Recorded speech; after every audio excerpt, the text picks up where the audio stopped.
Live from the Man Cave, Studio B, deep in the heart of constitutional Livingston County, Michigan. On a Tuesday night, spring has sprung Rant.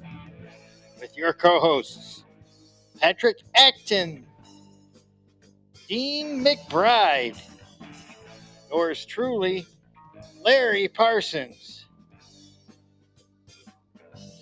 And of course, our special guest, here for a special interview, Mr. Stacy Rutledge, who is running for City Council in the city of Howell.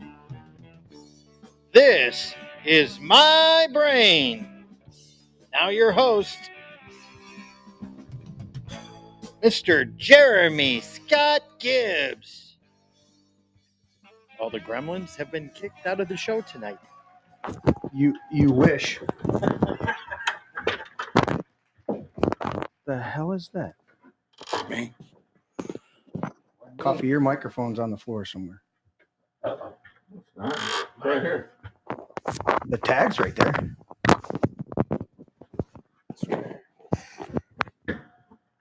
Always when you scoot your chair. Pull your chair back. All right. My microphone's being a pain in the butt today. Yeah. Oh, welcome, everybody. It's great to have you on the show.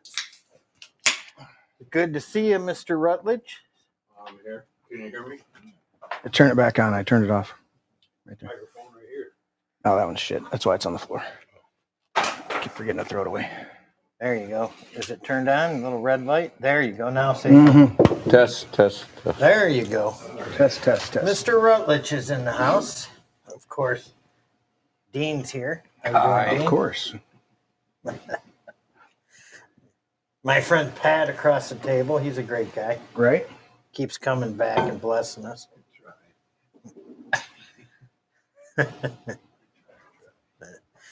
Oh, that was a great dinner tonight. We had that chicken. That was rotisserie chicken. I think he did it on the grill, and it was to die for. Then there was some sweet potato Oh my goodness. that I couldn't have because it looked like it was covered with brown sugar. It was. Sweet potato souffle. Yeah, it looked really good. See, and Jeremy was complaining about not getting up here, but the food was too good, man. I couldn't push away from the table. Right on. Good stuff. No. I gave Pat my serving. I only give you guys a hard time because I'm the one who gets yelled at for being late on the show, and I go, You were first up. but 10 minutes to go. Jeremy's never late for the show. If anything, I deal with the computer and all that shit. So, for those of you that tuned in on last Tuesday, Yeah, we read a police report. we did, but that wasn't my point. Oh, You're into that police report. All of the shit that we dealt with last week on the show was another Windows update. Oh, man. And so I'm going to talk about that. That's in my notes because I've went off on these things in the past, these Windows updates, and Larry can chime in on that too. yeah, my phone because your phone just updated updated overnight, and I'm like still trying to figure it out. It's like, whose phone is it? Yep. Wow. Yep, exactly. But before we do that, let's give the quick disclaimer.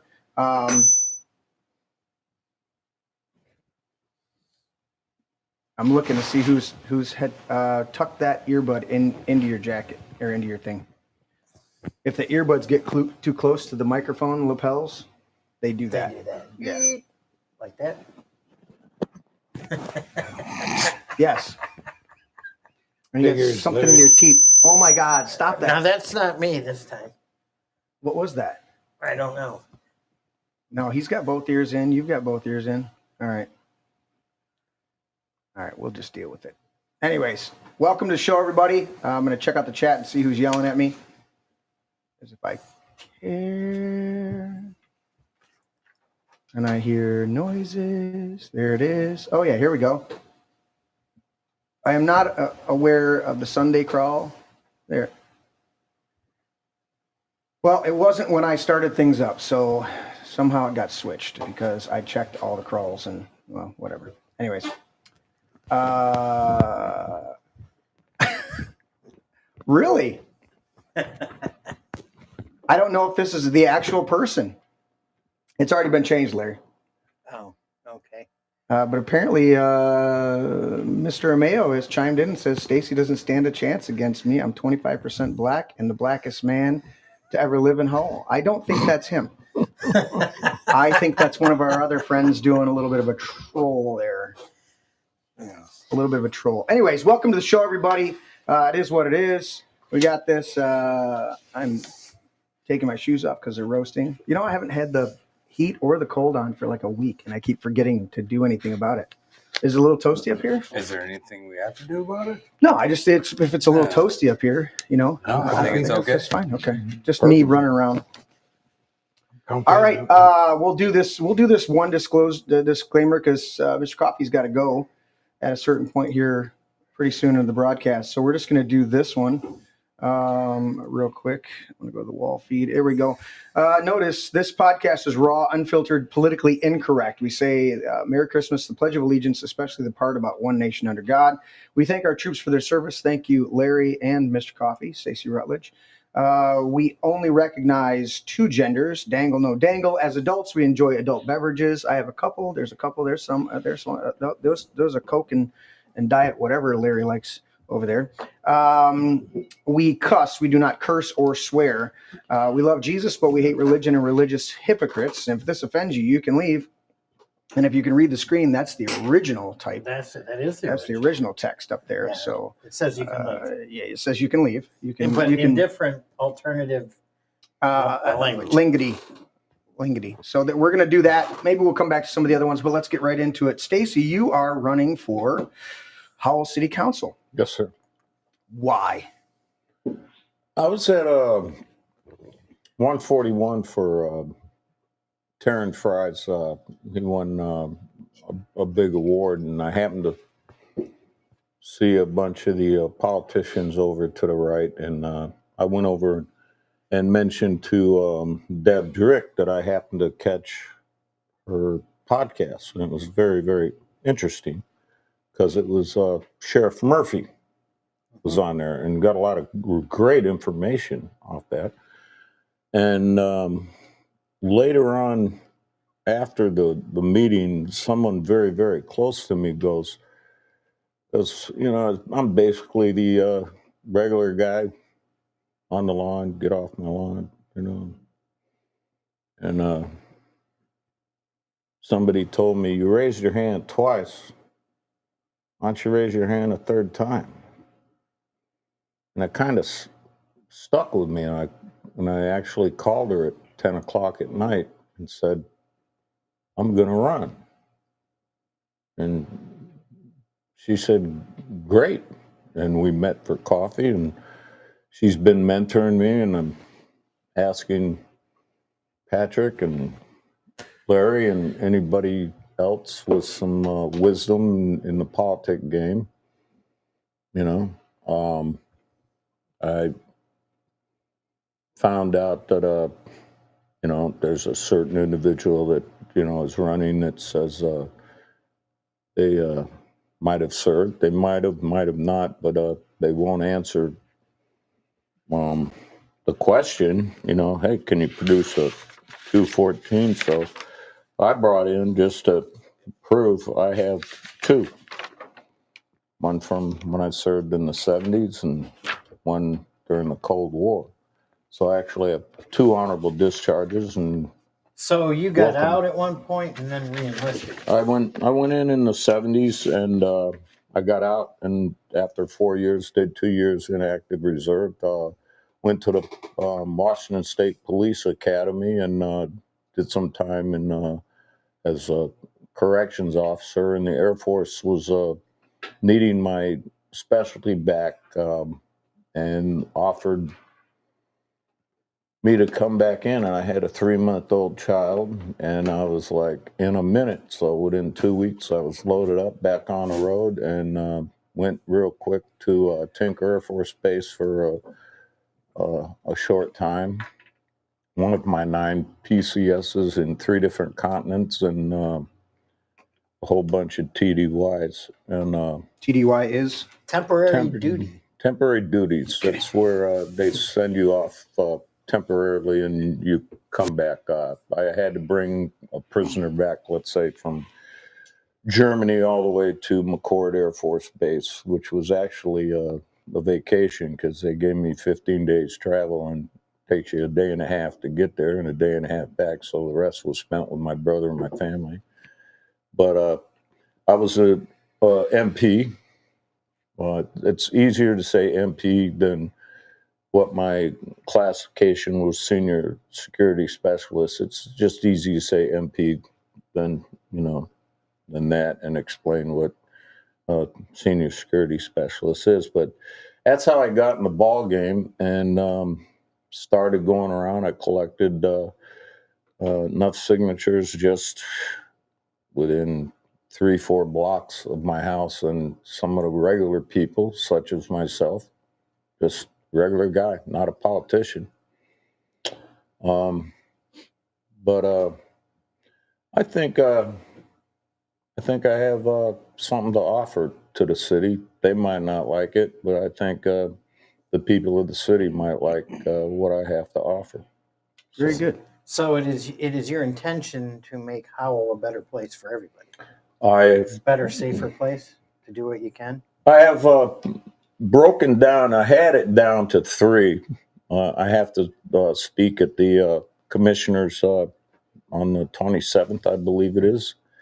And I had it broken down into 3. And I was talking to Mr. Bobby Bright, is the last commander of 141, which is the largest American Legion in the area. It's very, very large, and they do a lot of great work.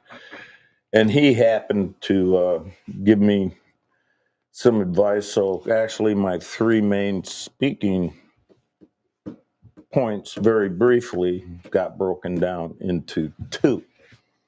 And yes, being that I come from military police background, that is my number 2 right now. My number 1 is,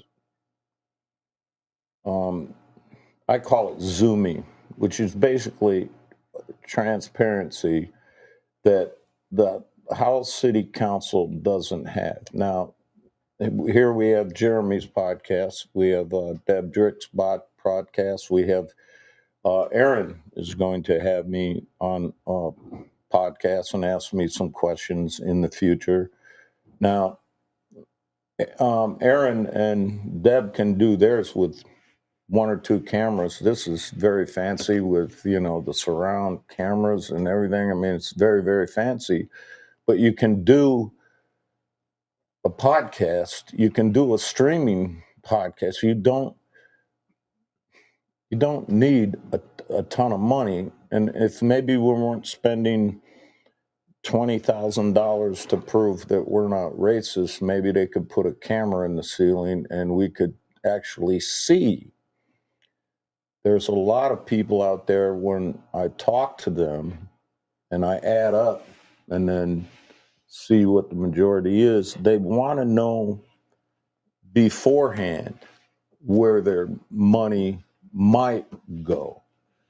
You can't complain about where your money's already gone. It's gone. It's budgeted. It's in the ground. They're building something with it. But you can, and they would love to be able to maybe see live or the next day what the council. So that would be my number 1, is call it transparency. I call it zooming. And that would bring in about the waste of money that got pushed up to the people want to know out of their wallet. 18 out of 20 said, I want to know where they're just thinking about spending some more of my money. I mean, think about it. $20,000 to have some PR firm say that we're not racist when we're not racist. Well, see, that's the thing. They're spending way too much time and money chasing the claims of lunatics.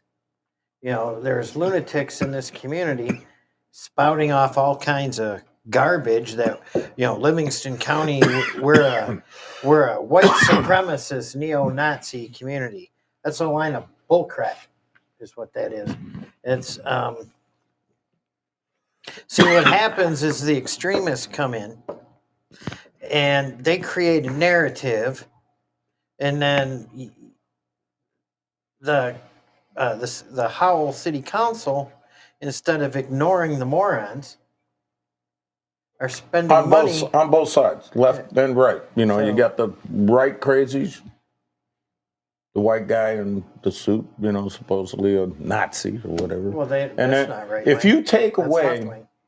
I've always believed, if you take away 5% of the far left crazies, 5% of the far right crazies, and you put the rest in a room, solve a whole bunch of problems real easy, because most of us, I believe, are pretty much on the same page. There's going to be differences. There's some hardline differences that I will not compromise on.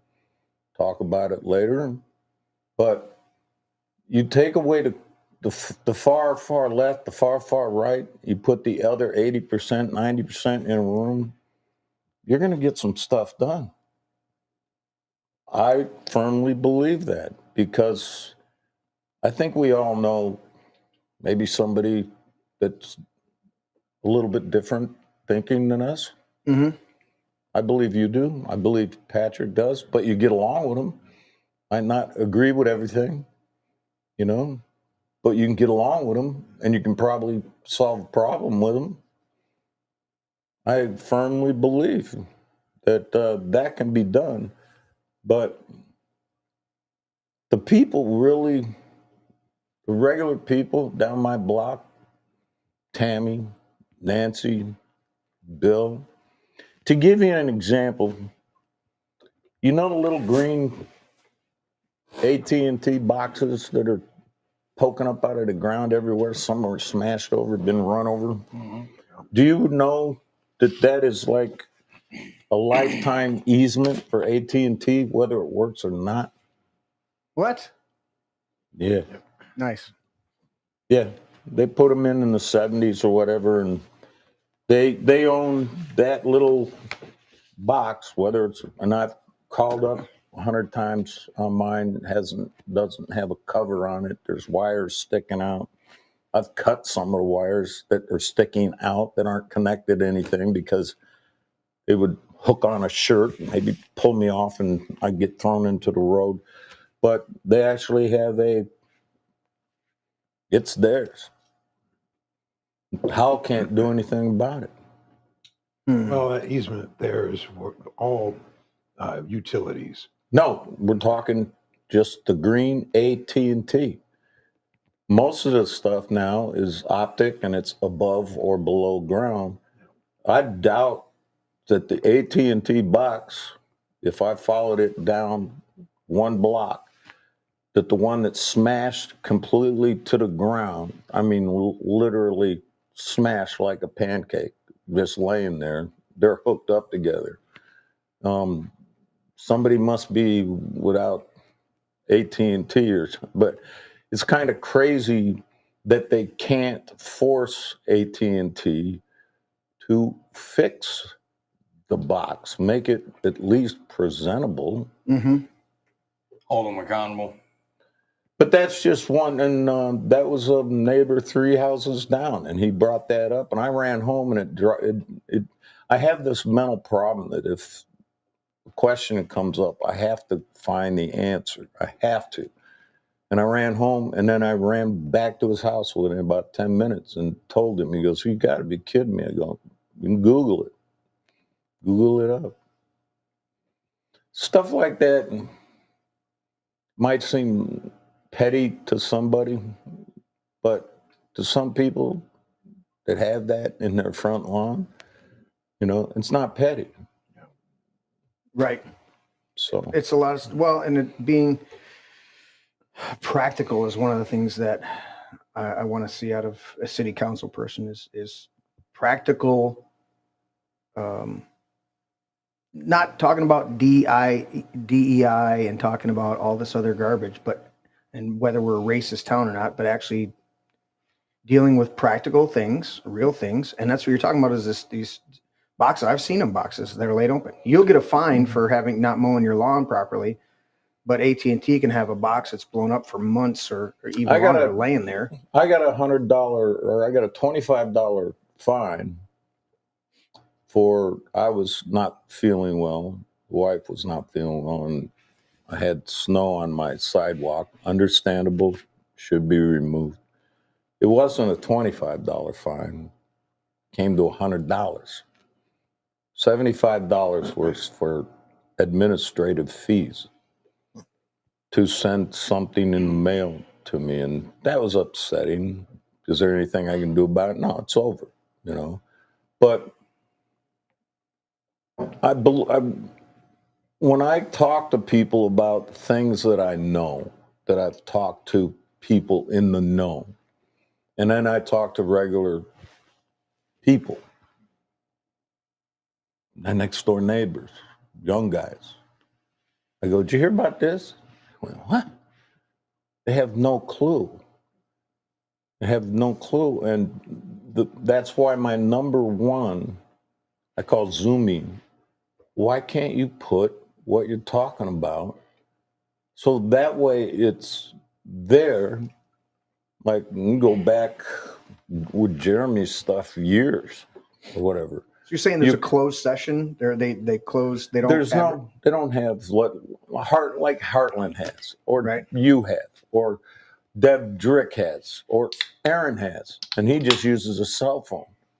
Mm-hmm. He had something like 16,000 views on that thing he's got going on with the trustees right now. They're messing with him, you know? Mm-hmm. Well, people out there are interested, but when it's already passed, you know, and it hasn't been passed around to the regular folks, that, hey, do you realize they're going to do A, B, or C? Or thinking about A, B, or C, and you go, what? I can't believe that. Well, with a streaming service, mm-hmm. which is not that hard to do if other people can do it with cell phones and one camera. Right. You could go back to number 7 and look at Fred or whatever. Right. What he said. And you will see that I'm telling you the truth. And so you're looking at to bring a lot of transparency back to city council and maybe deal with some of the other issues that are going on there. I'd be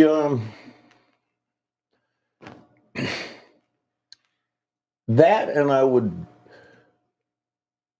was thinking today, I would like, if I was sitting in that seat, I mm-hmm. would like to know if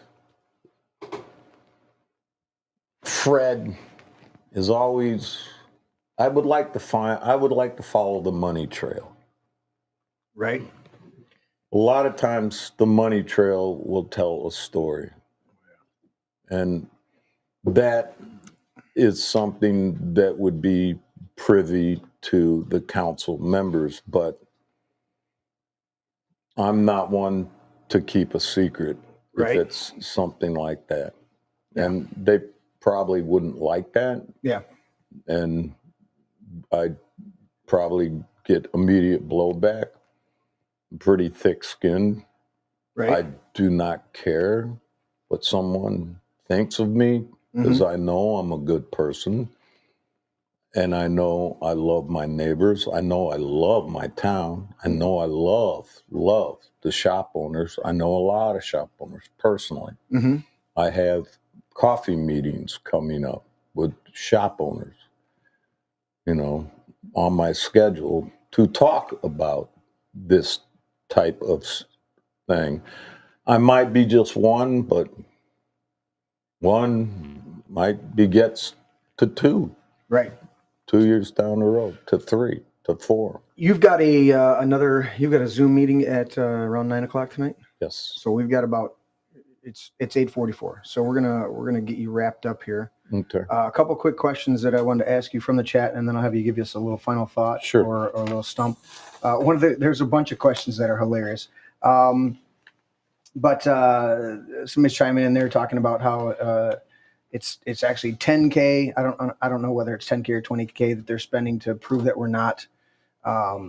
It's $6,200 a month for 3 months, and it is redone in June, and it's $132 an hour. Anything past Okay.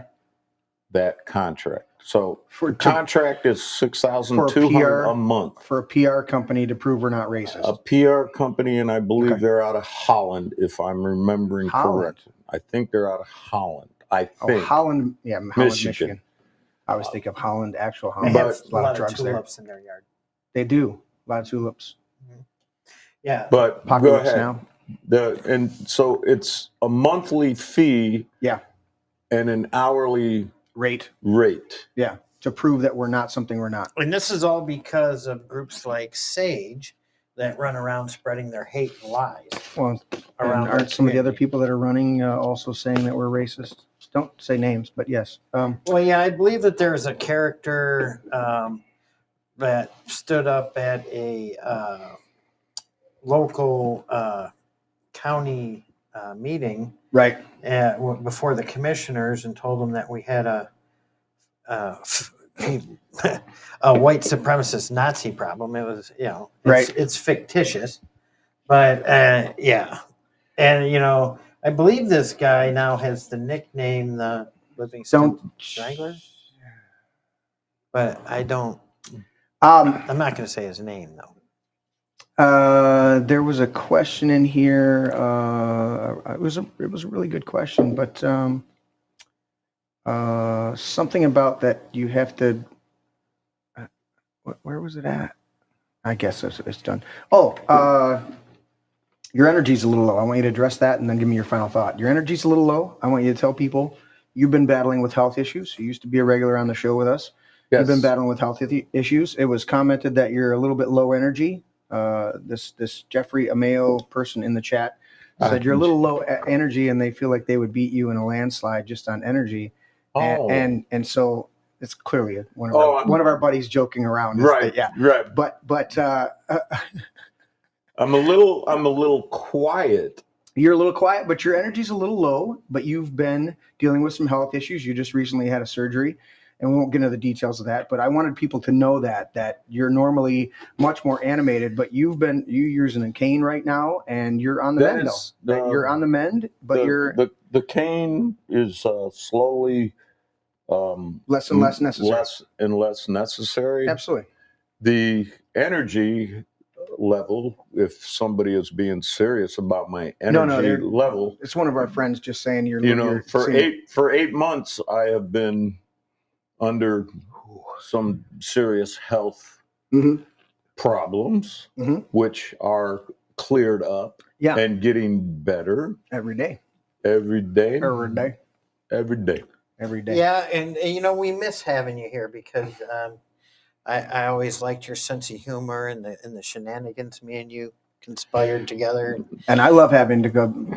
And keep in mind when he was on the show, I was feeding him, he was feeding me, and we were doing a lot of comedy and making a lot of jokes and having a lot of fun. A lot of it isn't serious stuff. It's just joking. It's joking, and if someone is thinking I'm low energy right now, I have been advised to not get overly excited. To watch very carefully my language. Oh. Which is very hard after being not only. Do you have to carry a mirror to watch your language? No. This is why we often don't go to you, Larry. But it's very hard after working as an MP You're not showing up to problems that are huggy kissy. Right. And when you work in the UAW, in the largest plant, the Lincoln plant was the largest North American plant. It's not like the language and such was. So, Yeah. my low energy is basically thinking. Yeah. No, I didn't want to. I just wanted to. It's notable for those of you that know you that you're a little bit more reserved, and it was commented on that in a jokingly way that a little bit low energy, and I just want you to address it. You have been dealing with sickness, and you're on the mend, and you're doing good, and so you're going to be bouncing around town as usual and doing your things, coordinating with people. I've gone downtown and talked to 3 just in the last couple of days. Yep. 3 shop owners who are good people, and I understand their concerns. Yeah. And as a shop owner, if I was a shop owner, I would have that same concern, but that concern might be. Absolutely. So give me your final thoughts, Mr. Coffee, as Larry's playing on his phone over there again. The You're thing used to that. Remember when you were on the show and he would be playing with his phone? Well, the thing is, I don't have to look at him. Yeah. No. You know, You don't. That one was good. That one was good. They're all good, but he does it on his phone while we're trying to do a show and doesn't share with anyone. Well, that's And then 2 people are laughing while somebody's Trying to deliver. not on you. You know, it's on that guy hand me a right pen. there. Hand me a pen, and you want me to do Yeah, this yeah, one? yeah. Yeah, give me your final thoughts, buddy. You got My final thoughts are what my final thoughts have been almost since I was the joke man. Is people, you have to vote. And I know it's a little ways off. August is the primary. Yeah, today was a voting day, actually. for Some communities. some communities, yeah. But our main primary where you would be. You know, and I know that, people are going to forget, and we'll try to remind them. But these midterm little city council votes and such can be won by 10, 20, 30 I've seen them votes. 1 by 1. Oh. Yeah. Right. And so they're very slim. And all I can say is you got to vote. Yep. Because the one thing a certain other side does is they don't give a darn about certain things. They'll just vote. Stacy, Yes, sir. I wish you well, my friend. God Yes, bless sir. you. Yes, sir. And I wish you nice victory. meeting you. Yes, sir. Nice meeting you. Patrick, your hair, I hate it. Yours too. I hate You're it. welcome. Love you, Coffee. Thank Good, you. Love you guys. good to have you come and Thank sit you down very with us much. for a little bit. Thank you. We will let you depart in peace, and we will continue with our dynamic here and get into some of our witty That's banter right. and news. And we have seen stuff like that. his DD Form 214. Yeah, he's legit. So we would like to see the other gentleman's DD Form 214. Mm-hmm. So Mhm. Jeffrey mine, Mayo, You've made a mistake. You saw 2 214s. Mhm. We would like to see Mr. Omayo's 214. Thank you, Mr. Coffee. Appreciate you, buddy. Yep. And good luck to you, Thanks, sir. All right, you got it. You need it. Yes, sir. All right. I'm gonna have you two reposition just a little bit. There we go. And we're back at this. All right. There goes Mr. Coffee. It was nice having him back. Yeah. Yep. Even if it was short. It was short, but he had something he had to do. So Right. Well, tonight spring has sprung, it has. It has, yeah. It's a and beautiful thing. Except too much rain. a lot of rain. I ended up with a 4-day weekend that I wasn't expecting Because of the rain. because of the rain. Right. Are you talking to us? We're quiet on the set. The chat was cracking me up, and I couldn't comment on too much of it, and it'll disappear as soon as the show's over. But the live chat is pretty spicy over there with a couple people, and pretty funny. But anyways, the quote for tonight. I don't know who this is. Tony Sorensen. You reading the chat now, Larry? Yeah. Yeah. Yeah, it's pretty funny. There's quite a few. Let's see. Something about Mr. Coffee doesn't season his chicken. Read my comments. Don't you believe in free speech? No, I'm not reading your comments just because you. It says, John Bovey says, I'm voting for Mr. Coffee. I'm not voting for Mr. Coffee unless he deports a Mayo. Which then we have to go to this, that Larry was distracting Dino from the riveting commentary by. I was looking for news, and then it's like, well, okay. So if Larry, somebody's gonna. Larry, we need a laugh. Yeah. What happened here? I don't understand. There it is. There it is. Oh, it's algorithm. Oh, garbage. Yeah, there you go. I don't care. Dude, that shit's like a fly anymore. Dude, listen. I tell you guys what happens. Let's see. That should be Brave, and then we should go to a wall feed. There it is. Okay, so this is one of the things that Larry liked to show the other children, but not you out there. Happy Cinco de Porto, or Cinco deported. Yeah. So what's funny about that is that in the chat, for those of you in the chat. That John Bovey says he's not voting for Mr. Coffee unless he deports a Mayo. Mm-hmm. And then later on, a Mayo says, where's it at? I'm going to deport Coffee when I win. So there's this back and forth of deportations. Yes, and I'm going to share this. Me and my cat Butterfly are going to paint Coffee's house with the 6th grader painting to cheer him up. Mm. That is a nice gesture. Oh, Jeffrey Mayo. Why was I never invited on the stream? And of course, his last comment, my favorite. Let me strangle this bish, and I'll be right over. Clearly not Jeffrey Amayo. It is not funny. That's not funny at all. Not at all, really. All right. The quote for tonight: spring is far more than just changing of seasons. It's a rebirth of the spirit. I read that one. I thought that was very cool. Yeah. It's a rebirth of the spirit, because if you've studied these cycles and how they affect all of us, and how, from spring, summer, fall, winter, and how we all deal with that, you start to understand the cadence of it, that everything needs rest period. And we can see it daily. You can see it throughout a month. You can see it in the seasons, of course, but you see these cycles of energy, of production, of harvest, and then rest.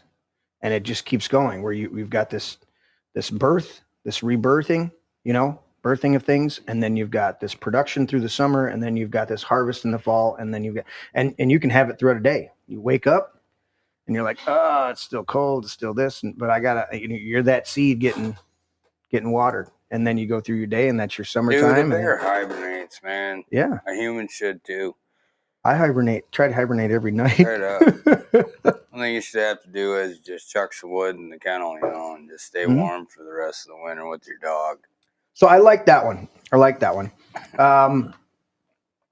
Anything else we need to recap before we dive into a couple of these things, Patrick?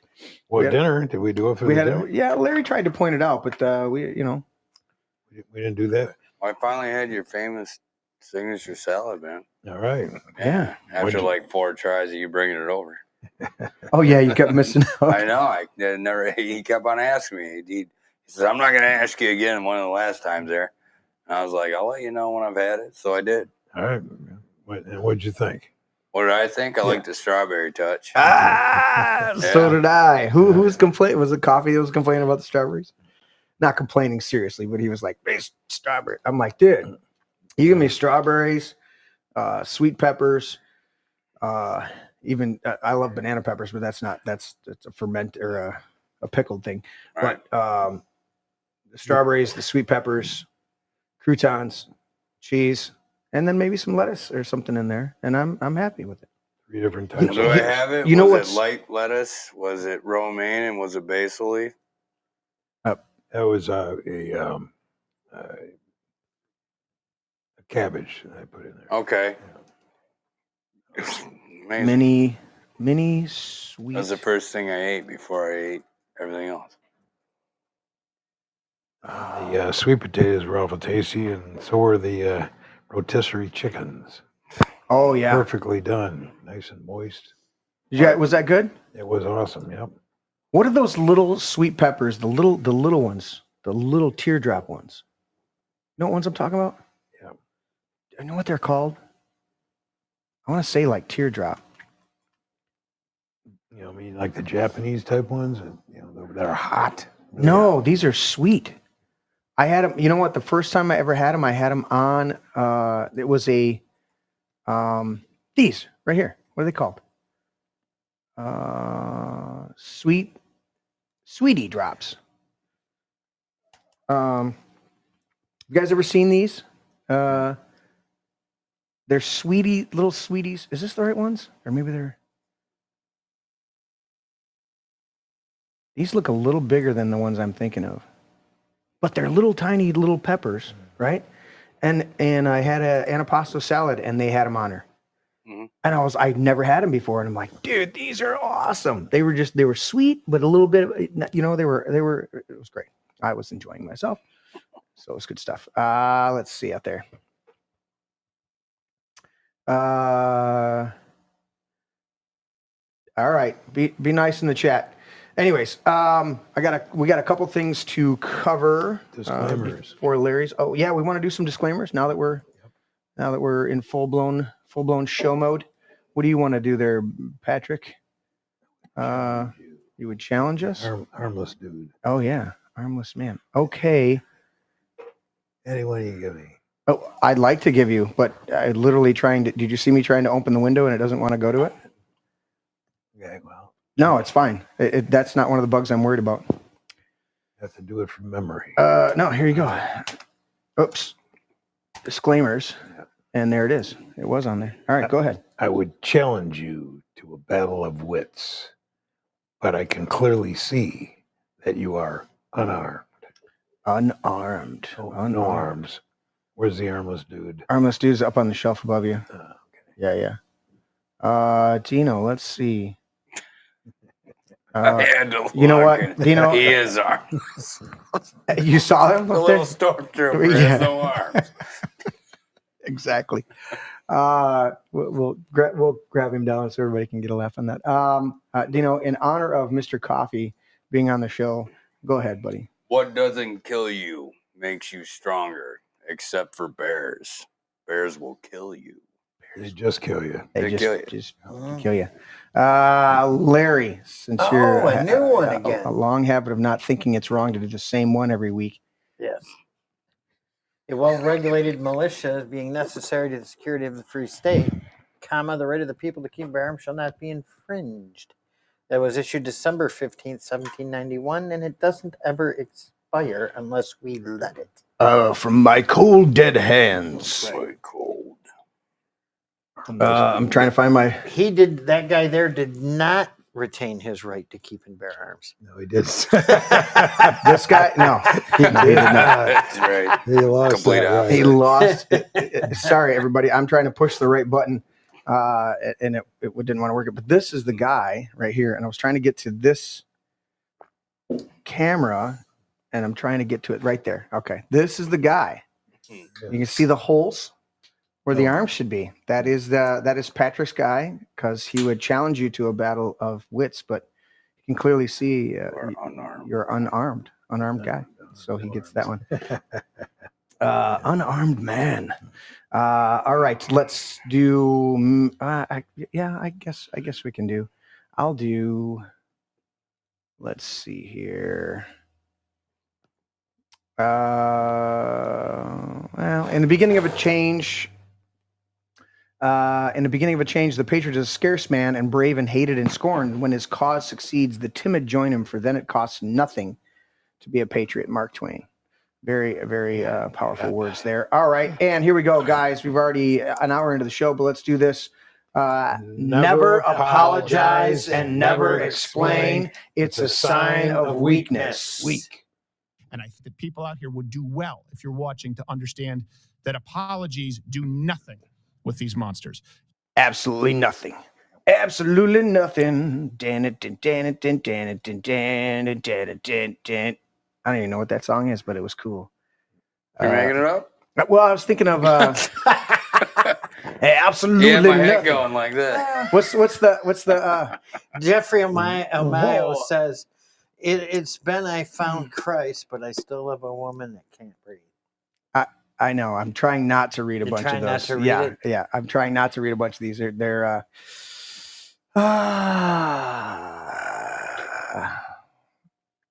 yeah. All right. Calm down in the chat, guys. I'm not anyways. All right, let's do this. I had a couple news that I wanted to discuss with you guys. It's a spring has sprung. But before we get to the news, let's talk about this.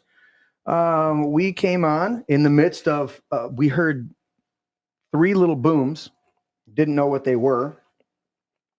Come to find out that the line down from us, which didn't cause the power outage, popped the internet as we were going live Sunday. Oh. It was just kind of a thing. It was off the cuff. We're hanging out here and we're like, are we going to go? It's May the 4th. May the 4th be with us. Let's just do it. So Larry didn't know. Patrick didn't know. And we're up here and we go, all right, let's do it. And as I go to push the live button, no internet. Like, what is going on? Yeah. Still got power, no internet. So we scramble a little bit. I turned my hotspot on my phone, the broadcast computer, which you guys can see that's over Larry's shoulder, right behind Dino's head.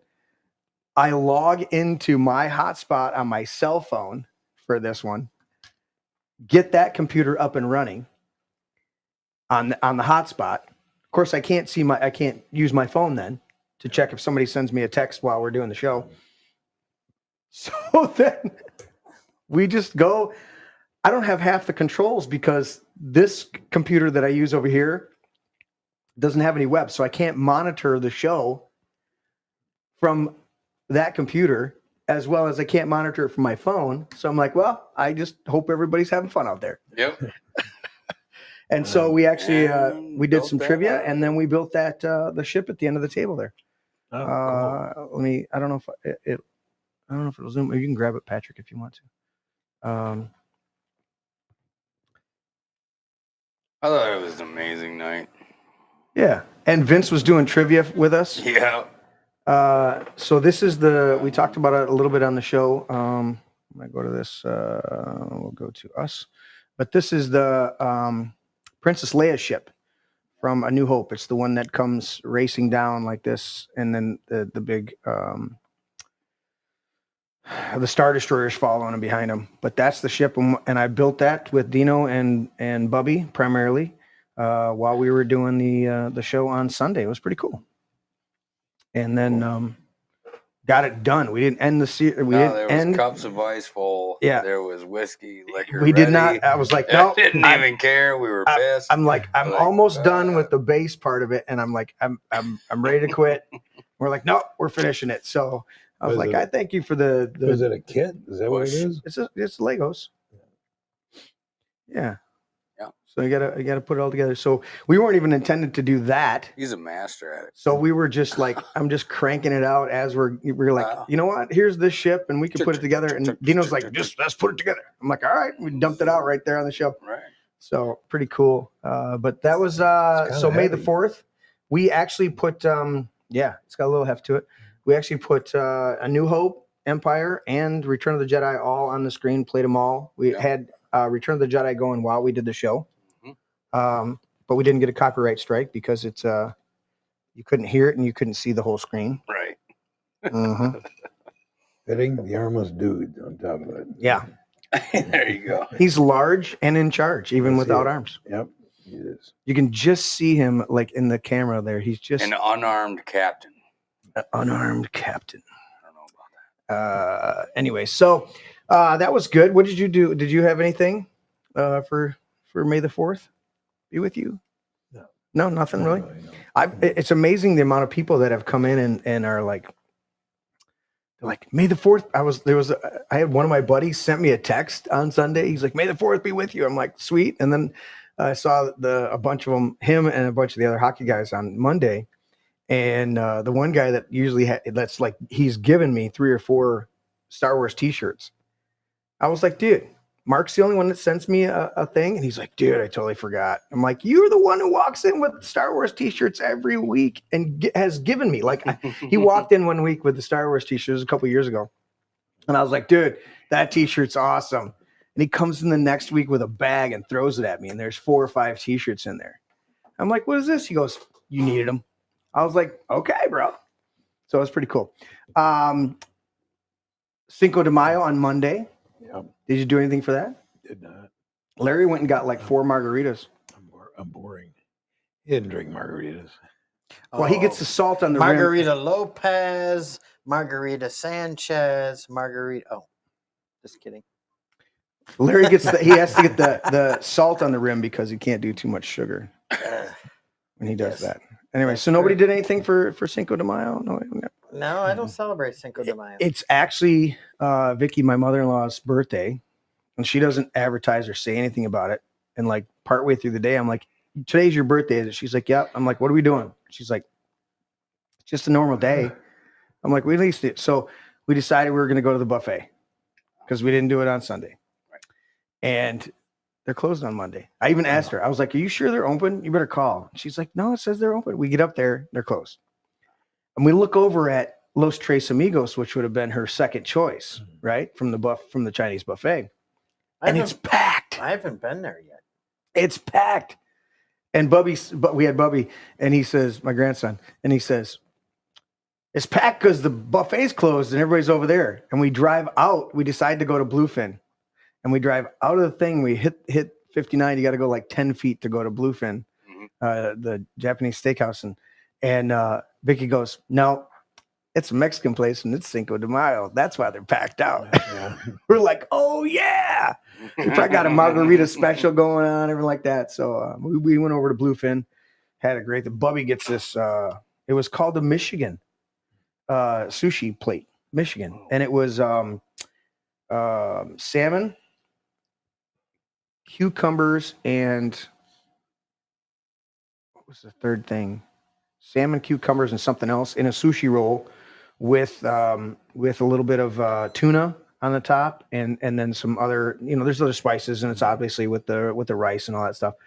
And they were like 6 big ones, dude. And he mowed 4 of them, and then still got. We didn't do the hibachi, but we got the hibachi food, and he did the chicken and stuff like that, and so he had a box to take home, and we had a box to take home. I had to get my filet and lobster, of course. I love that filet and lobster. Anyway, so that was Sunday and Monday. May the 4th be with you and Cinco de Mayo. But what are you guys thinking about with the spring? Spring's coming up. We've got this next week's going to be 80-degree weather. Yep. Larry's going to be watching the asphalt cook out there, watching the black top going in. I will. I'm going to watch it fall out of the back of my truck, go through the machine, and I'm going to go get another load. Did you get your boat in yet? No, I put a new propeller on it over the weekend. Right. One night this week, I got to cut the cover so I can get into it. And you got a shrink wrap plastic cover? Yeah. And then I'll pull batteries out and charge them. Yeah. You got a pontoon, not a tri-toon, right? Yes, I've got an older pontoon, yeah. What size? Is it 18, 22? 22. 22? 22 foot, yeah. Yeah, nice. And so it's actually the same size as my 24 foot because of the deck space design. I don't have that big platform on the front of the boat. Okay. That my 24 foot head. So the actual deck size is the same size? Is the same. That's cool. So I just don't have that wasted space up front that I used to fish off all the time and really like a lot. Matt, my drummer, was posting some. Matt, my drummer, was posting some pictures over the weekend that he was back on the lake and posted some fishing pictures, and and stuff like that. So he got his pontoon in it. Yeah, we actually went to the Ingomar Barn, Spring Oaks, I think, off Andersonville Road. Okay. And they had on Sunday, Saturday and Sunday, they had a big, what do you want to call it? Like antique and goods show.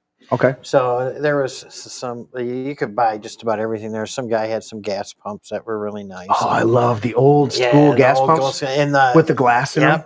What were those going for? He didn't have any prices on them, and it was starting to rain, and I couldn't find them. I would love to, on that side of the man cave, on that end of the barn, put an actual garage back on it. And Vicky and I've talked about it. And one of the things that I would do is have a little patio area out in the front as you drive up. Yeah. And I would have some of those antique gas pumps and some other antique, like that older gas. It would look like you're driving up to an old gas station or garage with that feel. Have you seen the one in Milford? I think, yeah. On Milford Road? Yeah. They're so cool with those old gas pumps. Yeah. Well, you could see the gas in it. It was some kind of the way that it would pump up, and then the gas would be in this glass cylinder. Come down. Yep. Yeah. It was really cool. Yeah. Yeah, it was. They did some unique stuff back in those days. Yeah. But they can be outrageously expensive. That's why I was asking the price. So you're over there antiquing. You know, there are people, anybody in chat chime in. There are people that have a phobia of antiques, and there's a literal name for it. I didn't know that. There's a phobia for antiques. Huh. No, there's an antique tractor that I like, and I would like to own one day, and it'd be a Ford 1210. Okay. They made those mid 70s, I think. Okay, so not that. They're antiques. What's the characteristics of it? Is it a widespread or is it a? It's a smaller tractor. It's like in between a farm tractor and a garden tractor.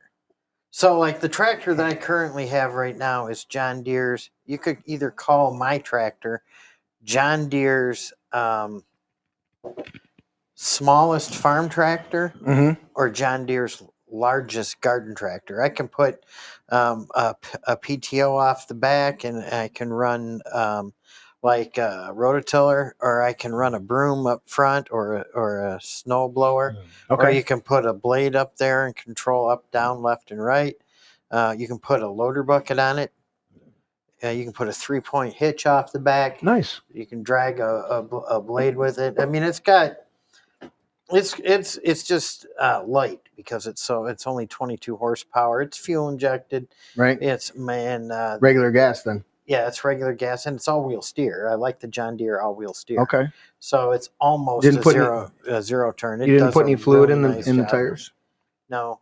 I guess you could put chloride in the tires if you wanted to. You can put weights off the back. But then even with putting liquid in the tires and to get the weight on it, and then putting weights on the back, you end up getting to a certain point where you don't have enough horsepower or hydraulic power to go beyond a certain limit. Right. You can weight it down, and then you still don't get the push, and stuff like that. Well, they do make like I was looking, there's a lot of hours on it, and if I rebuild the engine, I have an option of the stock option. Okay. Right, which is the cheapest. Right. Then you also have a 27 horse option and a 30 horse option. So what would you have to do? You'd have to bore it out? No, just exchange. Oh, an exchange. Yeah, there's a company that makes them, and it's just an exchange. I sent you a picture of the 1210 that I was looking at over the weekend. Okay. This guy was a little bit high on the price. Yeah. Because it was a little rougher. I found a nicer one for $500 less. Okay. But Larry's dream tractor. That's it right there.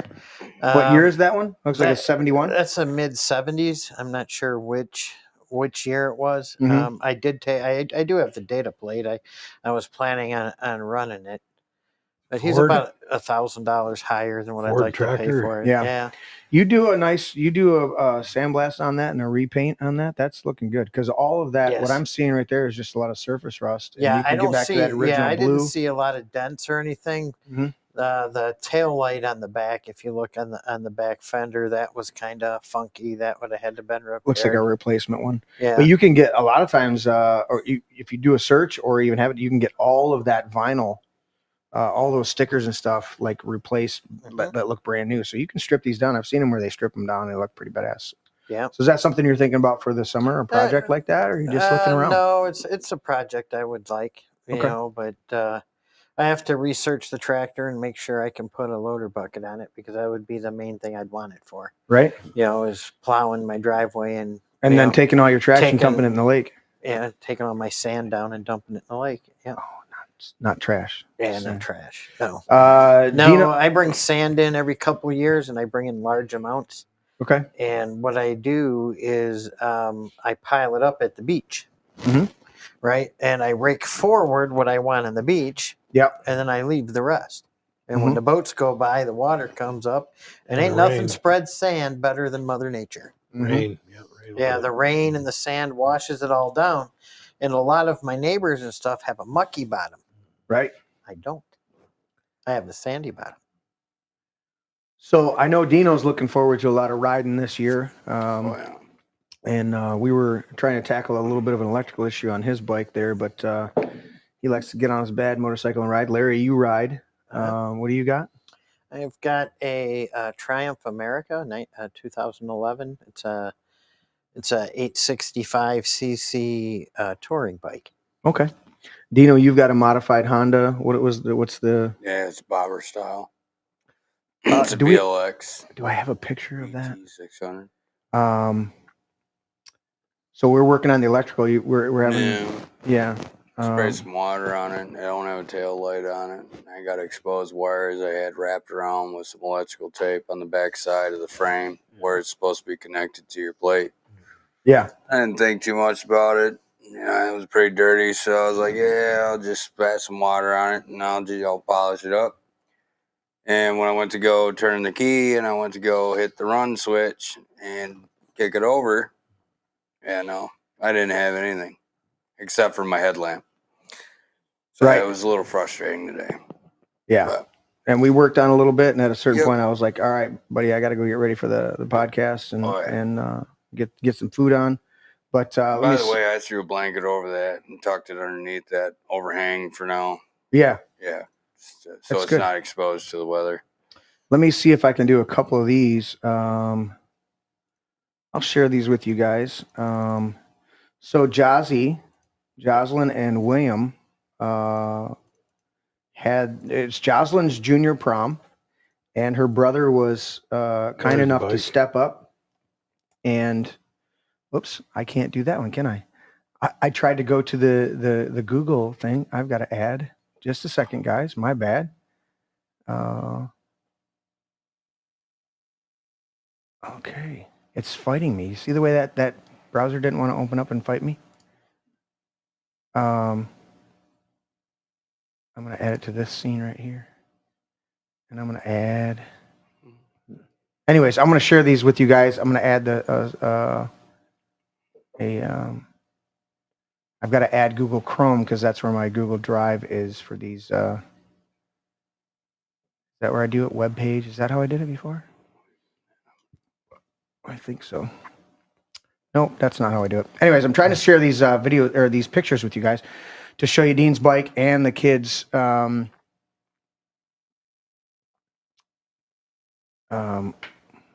is it at? Web page. Desktop. There, we'll go that way. How about that? Did that work? It didn't work. All right, I'm failing it with you guys. Did that do it? That did it. Okay, there we go. So here's the wall feed. So that is young William, who stepped up and said he would go with his sister to the prom because there's a breakup there, and good deal. But Jazzy was like, she still wanted to go. They already had the tickets, and she's like, William's like, I'll go. Or actually, she texted me and she says, William will go with me. And so William, that's on Dino's bobber there. We got a bunch of pictures, and there, look at those kids. We took a ton of photos, and it was Jazzy's junior prom. There they are. I had to coax them. I'm like, give me serious, give me funny, do this, do that. There's the sullen. I was like, give me sullen. And the only mistake I made was not moving the stupid things in the background. There's William. Look at that. Look at that kid. 15 years old. He's on that bike like a pro. There they are. I tried to get as much out of the background in that. Some good looking kids. Gorgeous kids. Actually, I showed a couple of my buddies. They're like, dude, those are some beautiful looking kids. This one I posed them. I was like, all right, William, I want your fingers through your hair. Jazzy, hold your hat. And that's actually William's hat. They were switching back and forth. I have to stop here at a certain point because we did get into we got into some photos that were 2A appropriate, but Second Amendment appropriate, but may not be appropriate for some people's taste. Oh, okay. We took the old shotgun down there, and the kids were just having a blast, different poses with the shotgun. But so, anyways, that was Dino's bike down there. I wanted you guys to see that. And there's the kids. They had a great time taking photographs. Kind of cool that he went to the prom with his sister. Yeah. He stepped up and did that, and we're real proud of him. And I mean, photogenic wise, they had a blast as far as doing the photos, and I think I took well over 100 photos of them, and they turned out gorgeous. All these pics, and I was just doing them off my phone, and I wasn't even, there's a few with the shotgun. I'm showing Patrick off screen so you guys don't see him, but there's a few of them like that. Yeah. I was like, we'll keep those within the family, just because it's like that one right there. Look. I think it's even giving me difficulty in not wanting to. Oh, there it is. I clicked on it. I'll show you that, guys. That one. This is a cool one. Are we still on that, or did I switch? No, I switched, didn't I? I don't know what number 6 is in my control booth. It's this one right here. I'll let you guys see that one briefly. There's one. Young William with the shotgun right there. Great shot. Great shot. Not loaded, but of course not loaded. But he went with us the year before you went, Patrick, with us going fishing. I think it was the year before, directly the year before. I think so. Yeah. Dean, it was me, Dean, Vince, and William, and so he had to be 12, and I ended up picking up a 410 Breaker Barrel shotgun. It's a real small youth shotgun. Yep. You've seen it. Yep. Yeah. And William, we're like, I got this basically for you and for Bubby, for a grandson. And I want you guys to be able to, shoot some guns, and you're going to be here under our supervision. It's all good. So we're up there in the woods, and he shoots it. And of course it's that first time, and it's got that kick, right? And so he shoots it, and then it kicks up like that. And you have to pull the hammer back, and when you fire, there's only one round in it. Once you fire that round, it's as safe as it can possibly be.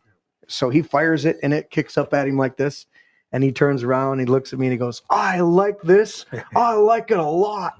I was like, all right, buddy, let me show you. So I've actually got some videos of that where, I was like, okay, all right, break your barrel open, and the cartridge pops out, and put another one in. And so he loves shooting that. So yeah, when we were down there, isn't that the size round that the judge uses? Is it a 410? I think so. That's huge. That is a shotgun shell. That's yeah. Anyways, all right, let's get into some of this news stuff. Let's deal with some of that, and then we got Larry's lightning round, of course. Dino, can you bring me some ice, buddy? Thank you. Anybody else need anything, Patrick? Nope, you good? Okay. I want to cover a few of these. Let's see here. How much you have to give up for the tractor? Huh? How much did he want for it? He was asking $3. Yeah.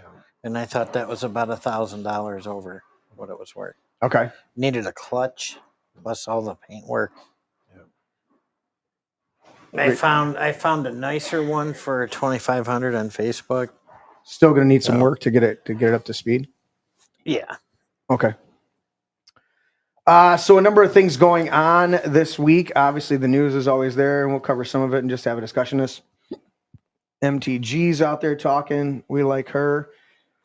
Globalist technocrat Mark Carney met with President Trump today, and they were talking nice, even though Trump's rhetoric, his trolling, has been a little bit feisty of late. And some quite a few people attribute Mark Carney's slim election win to Trump's over the top trolling of the Canadians up there. And because he even ran on that and he said, Americans want to own us. And we're like, what? No, we don't want to have to deal with your shit. Yeah. Why would we want to own you? Yep. We don't. He did tell them that they needed to stand on their own 2 feet. Mm-hmm. Tired of carrying them. Mm-hmm. Yeah.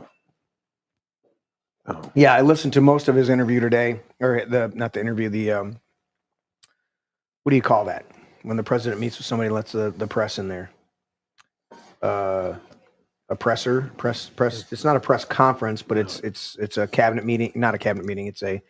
You're meeting with a foreign dignitary, and you let the press come in there, and they can ask some questions, and then they can listen to him talk. And Trump did normally his normal. Beautiful lessons on that, or beautiful speech on that. There's a couple. Carney capitulates is the title that they went with on Infowars, because he just basically all of his tough rhetoric went. All right. What was the other one? There was another one. What do I have on my list? I wanted the RFK first. RFK. We're going to cover the other one. Yes. Where's the thank you, Dean. Where's the will you push that chair? Just push it over by the computer because it keeps getting caught in the camera. What are you doing, Larry? No, go. He's going to go roll up a fatty. I wanted to show you guys the I wanted to show you RFK. Why is it so far down? Good God, there hasn't been that much news.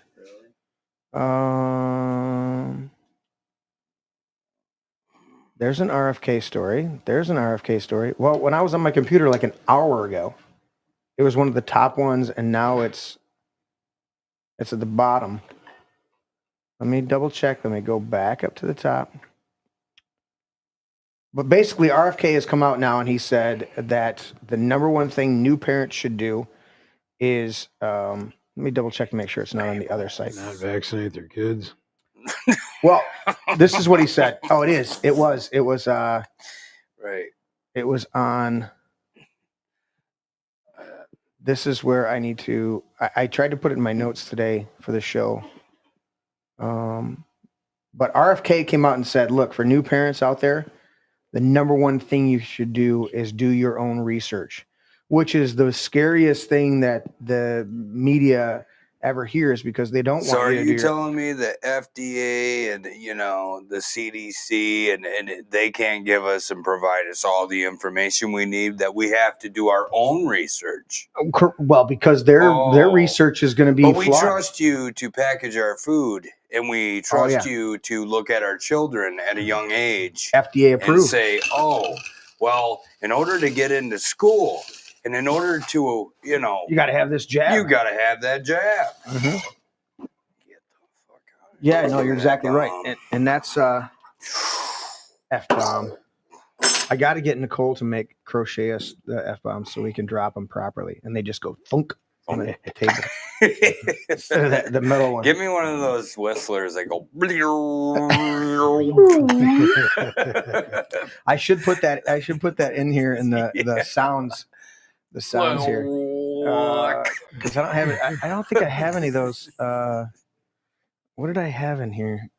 I didn't even add a lot of these. The only sound that I actually have in here right now is the shotgun. I love it. I don't Next have any of time, the I other need stuff. to have it in my hands. Right. But I'm trying to find this freaking RFK. I had it downstairs on the laptop, and it was prominent on the page, so I didn't think there was a need to not save it. But anyways, it's RFK saying, look, you need to do your own research, which is a dangerous thing for the cabal, the elitists out there, because they don't want you to do your own research. They want you to take the jab. They want you to inject your children. I mean, the autism rates are off the chart. It's crazy. Well, So, I mean, can that be as sideways as hearing one of the top stories about how Amy Schumer said that in one of her acting roles that John Cena was actually inside of her during the role? Like, come on, let's go. what? Oh, yeah, man. Okay. Well, that's what I'm saying. Everybody panic over shit like that, but that's not panic over what we're talking about right now. You're exactly right. We freak out over the wrong stuff. Exactly. Wrong intention. Trump's NIH shuts down Fauci's cruel experiments on beagles after 40 years. Wow, just a few years, maybe 40 years too late. Does anybody know about the beagles out there? And I'll check the chat here in a second. Does anybody know about the Beatles? Beagles, not the Beatles. The Beagles. Does anybody know about the Beagles? The Beagles under Fauci were tortured. Let's click on the article and see if it's more than just a video. Why were they tortured? Well, they had to prove that sand fleas affected the beagles. Oh, really? So Trump's NIH shuts down Fauci's cruel experiment on beagles after more than 40 years. Here it is. Let's just play this real quick. We'll see what we get. Is it hard right now to change the culture there? Unfortunately, yes. I mean, it's been interesting to watch. Like I'll do some policy change, and people like try to find the worst possible spin for it. I'll give you a couple of examples. So, for instance, I put out a policy to make sure that we have when we use we have animals in research that we look at alternatives. It's very easy, for instance, to cure Alzheimer's in mice, but those things don't translate to humans. So we put forward a policy to replace animals in research with other technological advances, AI and other tools that actually translate better to human health. But then I'm getting and we got rid of all the beagle experiments on the NIH campus.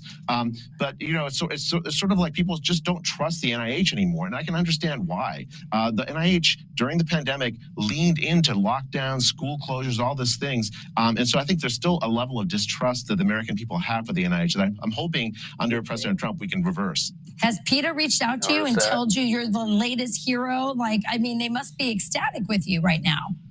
They did. I got flowers from PETA, people for the ethical treatment of animals. Normally, I think NIH directors tend to get physical threats, but they sent me flowers.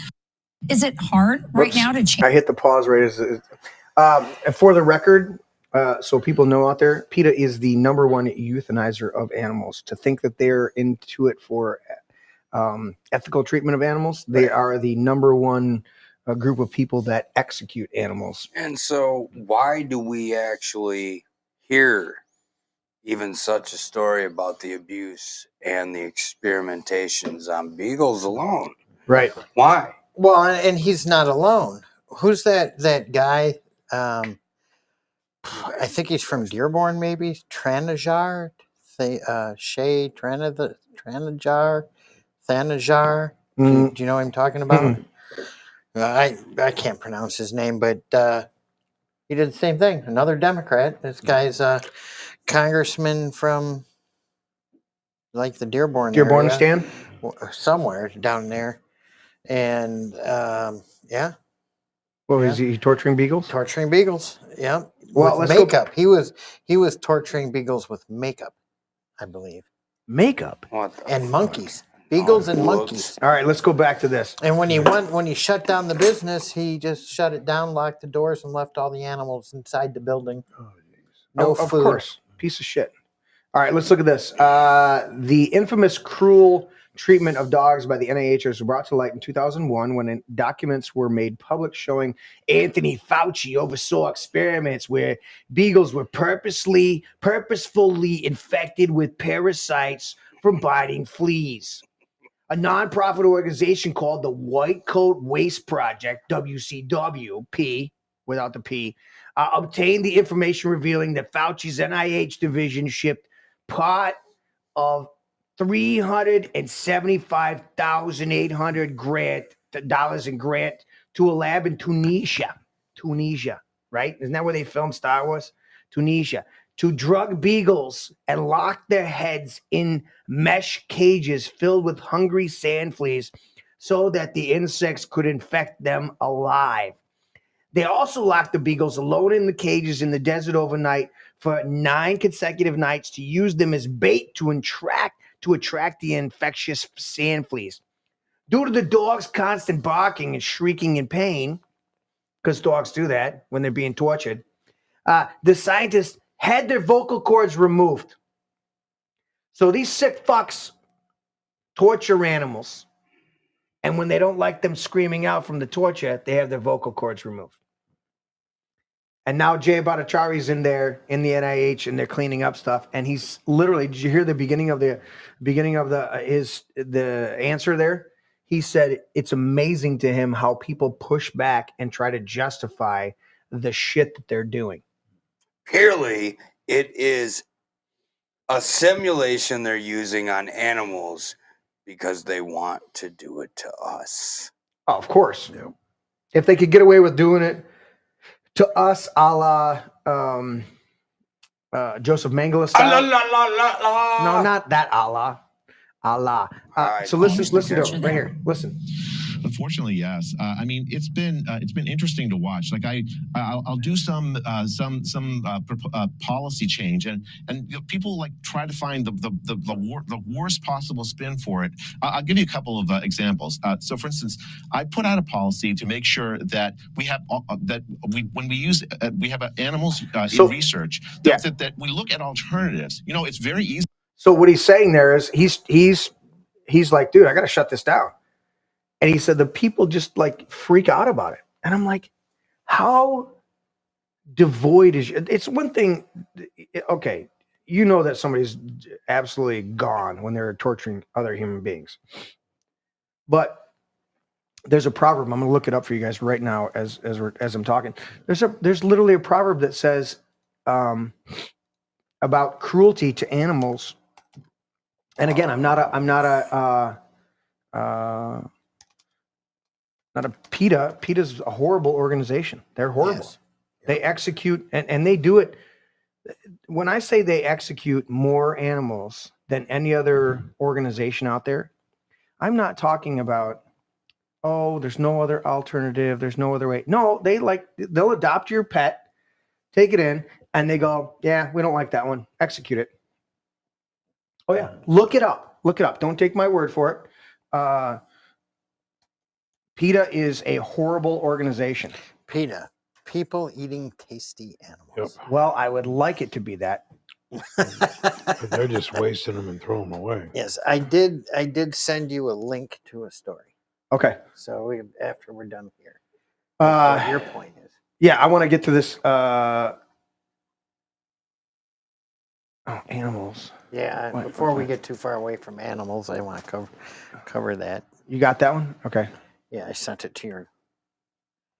See, there's one to talk about not muzzling the oxen while it's treading out the grain. You let it eat. But there's I want to say it's a proverb where it says, talks about that even that a wicked man is it's cruelty to animals. Righteous man regards the life of his beast, but the tender mercies of the wicked are cruel. That's it, but it's not the right translation. That's Proverbs 12:10. Did I not say it was a proverb?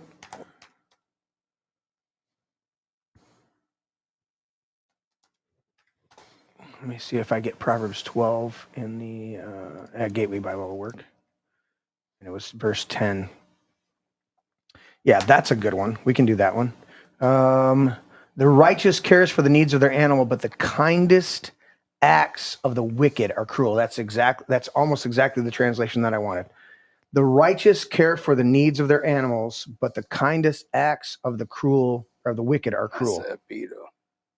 The kindest acts are cruel. Now look at, and I don't even want to cast aspersions on this type of shit, but I mean, look at the way Biden's dog kept biting everybody. No shit, dude, because they treated him like shit, and it was just a pawn. It was just a tool. Didn't they ask Trump about dogs or about pets? Bill Maher did. And what did he say? He's like, I don't need a prop or something like that, wasn't it? I don't need a prop. Would you send me, Larry? This is the guy right here? Yes. He's a peach. I remember this. Mm-hmm. Allegations, Shri Thandar. Yes. He abandoned animals at the what is he Arabic or is he Indian? He's Indian. Okay, so I had to do it that way. Animals at the testing lab resurfaced after attempt to impeach Trump. What is this scrolling here?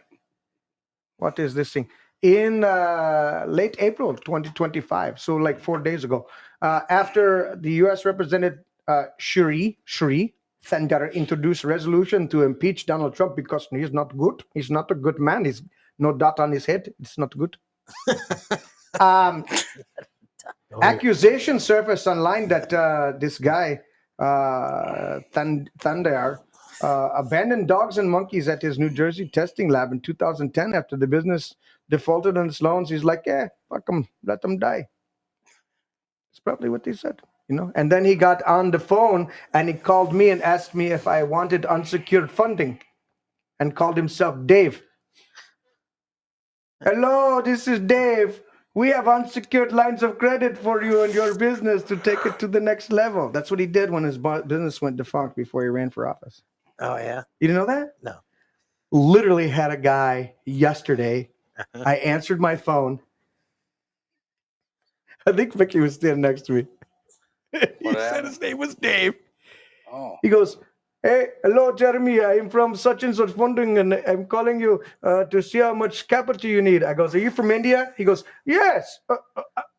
Click. I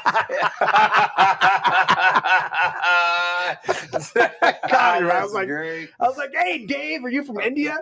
Yes. I went, click. Yeah. You failed. You failed. Hey, Dave. So this guy, he's kind of did you read the next sentence? What's the next sentence here, Larry? Let me go back to it. Bank of America's. Bank of America sued 6 of Dender's companies in April 2010 after they defaulted on loan payments. No big deal. One of those companies, Anaclinka and Aniclink, I don't know what that is. Preclinical services housed 118 beagles and 55 monkeys that it used for animal testing. Oh, the story gets better. According to court documents, Bank of America ordered it to let Aniclink continue to care for the animals at the bank's expense as the lawsuit went on. Lawyers for Tedo's business ignored the offer. Wait, so they offered, yes, we will pay for you to take care of the animals while we're suing you. Yes. Wow. And this piece of shit didn't do it. According to the lawyers of Bank of America, Teda said in 2018 he was not aware of such an offer was made. This is Dave. Dave. So Dave, I'm going to call him Dave from now on. It's so much easier. Yeah. So Senator Dave. Congressman Dave. 2 months after Bank of America initiated Bank of America's initial filing, the court-appointed receiver, Morris Anderson, filed a motion to place the animals with sanctuaries. Lawyers for Dave's businesses objected, saying that the animals should be sold, but later withdrew their objection. Questions remain over the animals' health conditions. Morris Anderson CEO Daniel Dooley said in a 2011 testimony that some of the animals were starving before a receiver came in. Dave cast doubts on this testimony in 2018, saying, no, that's not possible because we don't eat animals if they're starving. Damn it, Dave, you're We lying. fatten them up and then we, you cook a dog. Anyways, thinking that Dooley had not visited this facility. He's like, how do you know that they're starving? Prove it.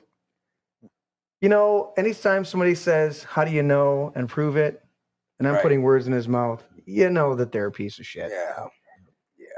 Yeah, this guy's a special. A special piece of shit? Yeah. Even to the explain libs of two TikTok. sides of yourself. Even in the one libs sentence. of TikTok. Yeah. And You're a piece that of guy shit. is 70 years old. Wait. That guy looks like one of the monkeys he had in his lab. Oh, wow. That's not nice.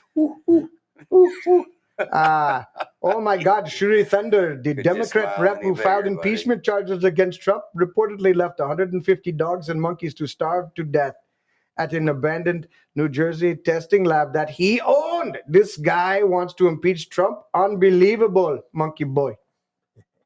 Monkey boy. Why is that offensive? Libs of TikTok, a network of far right social media accounts. What? That's some funny stuff. Libs of TikTok is. They were literally libs on TikTok and started seeing a bunch of bullshit and went, "What the hell am I seeing?" And started publishing it and figured, Okay, we can move on. I can't stand that guy. Thank you. I don't want to. Thank you. I didn't want to belabor it. Stand that witch. Yeah. So we covered RFK. I gotta find a pen. I think the conversation with Donald Trump and dogs in the White House was between Trump and Bill Maher. Yeah. And he was showing. You remember what he said? Pictures of the various presidents. He's like, "Why don't you have a dog?" And Trump said, it seems like Maher said, "No, everybody's got a dog, but you." And Trump said, "Yeah, it's just a political pawn. It's just a prop. A political prop." And Maher said, "No, people actually like dogs." And Trump said, "Well, yeah, that too." Right? That's right. Maher said, he's like, he goes, "No, some people like dogs." He goes, "No, you're right. Yeah, okay." Like Told he didn't the push truth, but he didn't disagree. he didn't push. Yeah, he didn't push back. Right. Yeah, that would change a lot of our opinions of Bill Maher, at least Dude. a little bit, to realize You already this. knew my angst against him. Dude. I was like, dude, what a piece of shit. Piece of cheat. But Shay Thanadar. he did show just the honor he gave to Trump. And he let down that pride of being liberal. Tim sent me. And he pissed off a lot of people. We can't agree to disagree. But running for governor. Okay, Tim sent me this thing here. We're gonna cut he this. sound like? Here we are. Let's go to it. Well, Tim's sending us some live. See if Jeremy got it. Hi, I'm Shri Thanadar running for governor. Free Darth Vader? No, Shri Thanadar. For single-payer healthcare, not a single penny of corporate money. Shri. Siri. How can I help you? Radar?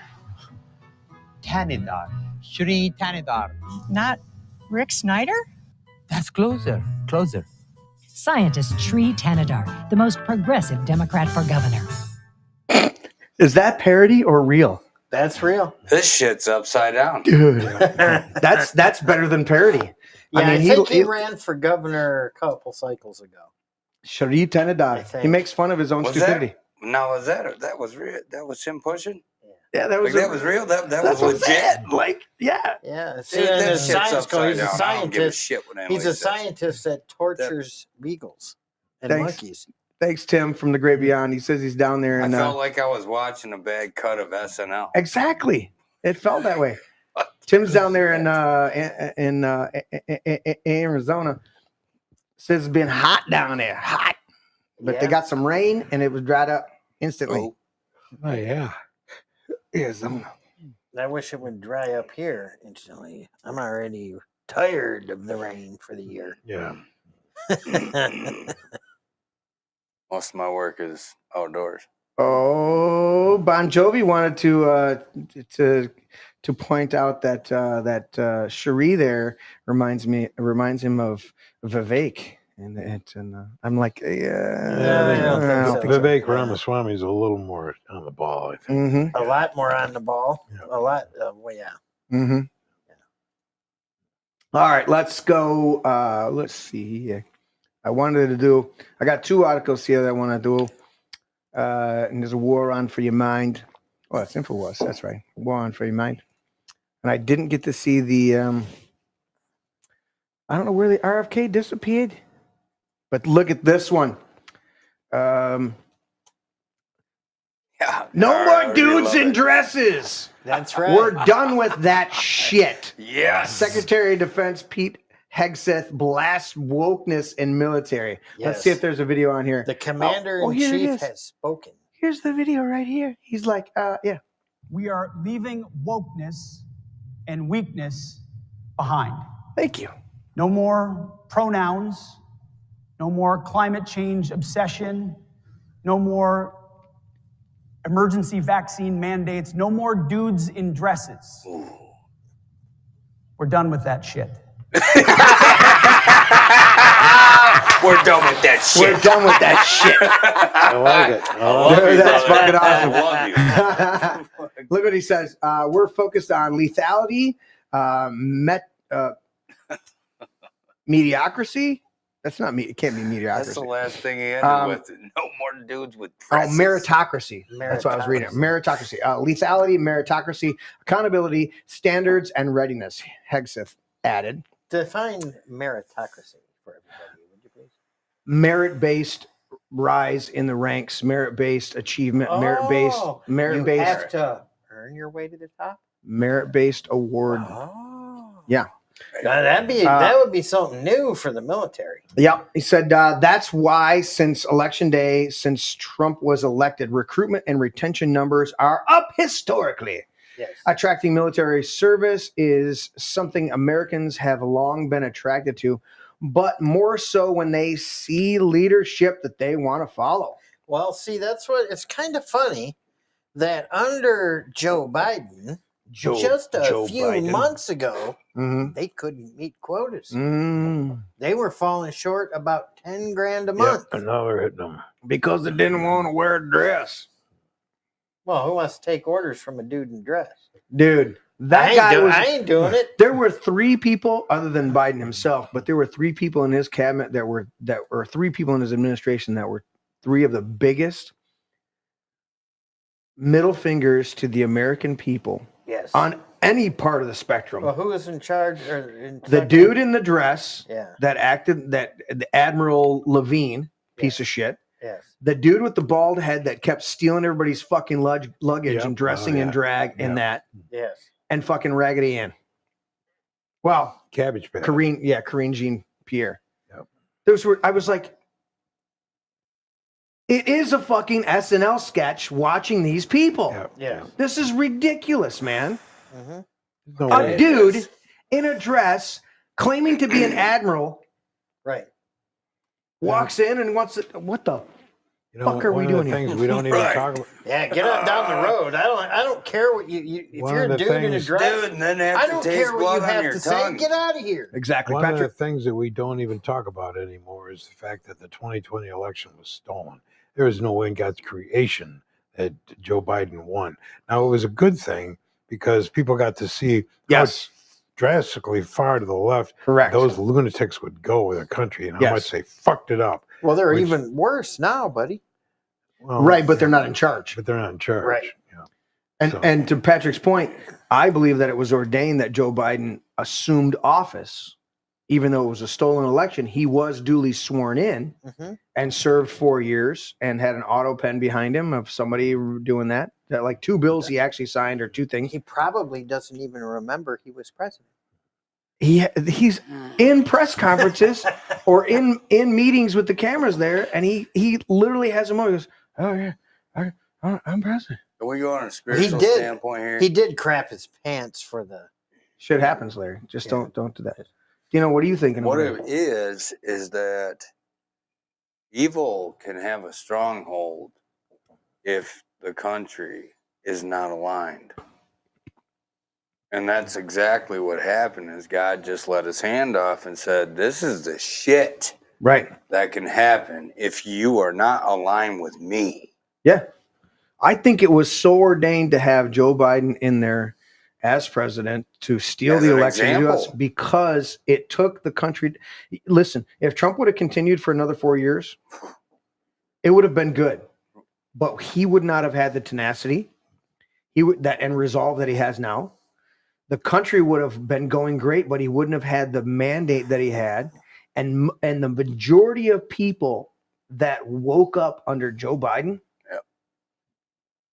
you had Black Democrat inner city people in Chicago, in Atlanta, in all these people on camera telling their city councils to go fuck themselves, and they were voting for Trump because they had illegals coming in, taking over their area so that they could, and they were like, what are you doing? Right. You are not even representing us. When you pretended to represent us and you didn't let, see it behind the curtain. New York was starting to look like Vietnam in 1970s. Look at Mayor bad. Adams. Adams even was like, yeah, sorry, man. I got to go with Trump. Because they were coming. And what happened immediately? I think it was Letitia James came after him. Somebody came after him, like the corruption charges. Well, of course they're corrupt. They're Democrats. Dude, I mean, if you want to be able to put somebody in jail, just look for a Democrat. Yeah. There's something there, I guarantee it. And some of the Republicans. It doesn't matter if it's black women or Asian women or white women. I'm not going to identify what kind of woman it was, but I mean, you got all these women, they're split. They're left in alleyways, half dead. Oh yeah, half dead. There is a news article almost being pulled out on the side of a fucking dumpster. Yep, there's a news article almost every day right now. How many claims do we have on this right now, and how many of these motherfuckers are going to sit here and say, but I think at least, we can have them pardoned, No. Due process. Right. Now, we better have a gun line just ready at the border. Just. Oh, well, and on that level. Yep, that's our process. Yep. On that line, one of the things that was said today during Trump's meeting with Carney, he capitulated, right? It says that breaking globalist technocrat Mark Carney, who lived for 10 years in Europe, of Canada, capitulates to Trump's agenda during press conference. Well, what are the things that he do? He said, that's the never say never. Anyways, so one of the things that he said during the press conference, if you guys watch it, I don't know if this is, I don't want to click on this and see if it's. Well, thank you, Mr. President. No, I'm on the edge of my seat, actually. Yeah. Anyway, so there was a whole press conference, and Mark Carney came in there and he said, yeah, we're going to shut down the fentanyl. We're going to shut down the trafficking across the borders. We're going to do all this other stuff, which is a total capitulation from what they were looking at doing. Yeah. For the premier, the prime minister of Canada, the newly appointed, whatever, he's in the job. For him to say, we're going to shut down the borders on our side and we're going to stop the fentanyl. According to a lot of people, the fentanyl coming out of Canada was pretty much authorized by Trudeau to come across. So, I mean, are you saying that Trudeau, right, 2 years ago, had a bunch of shit come into Michigan, and I happened to snort some stuff and kind of found myself on my back with like 4 EMTs over top of me clicking their fingers. Really? Oh, yeah. I died. I came back to life after 15 jabs of Narcan into my heart. I had a fucking strawberry patch. I just thought I was doing recreation like back in the day when I was growing up. Right? Oh, no. It was laced with fentanyl. It was almost fucking 95%. And one hit of fentanyl can kill you. I got the fucking receipts back from the hospital, dude. And I was like, how the fuck did this happen? Dude, I had 1-800 number people, those shadow people that always follow up. Yeah. When they find out an overdose came through the hospital. Yeah. I had random numbers starting to hit me up. Hey, man, you need treatment. You need this. And I'm like, come on, man. What in the hell? Yeah. So I can relate. Keep going back to You better Larry's watch tractor. that. You better watch that candy out there. Well, I don't do it. So No. But I'm just saying for the ones that just better watch out. Right? Well, I won't do it anymore, dude. That was a wake up call for me. I found the Lord after that, really hardcore. Absolutely, dude. You know what I mean? A death experience. I mean, I don't go back to that, but I'm just saying for the ones that still, like that hard candy, you better pay attention. You were lucky because somebody was there with the wits about them to call 911 and get you where you needed to be. So they saved your ass. Otherwise, you'd have been, who knows, dead.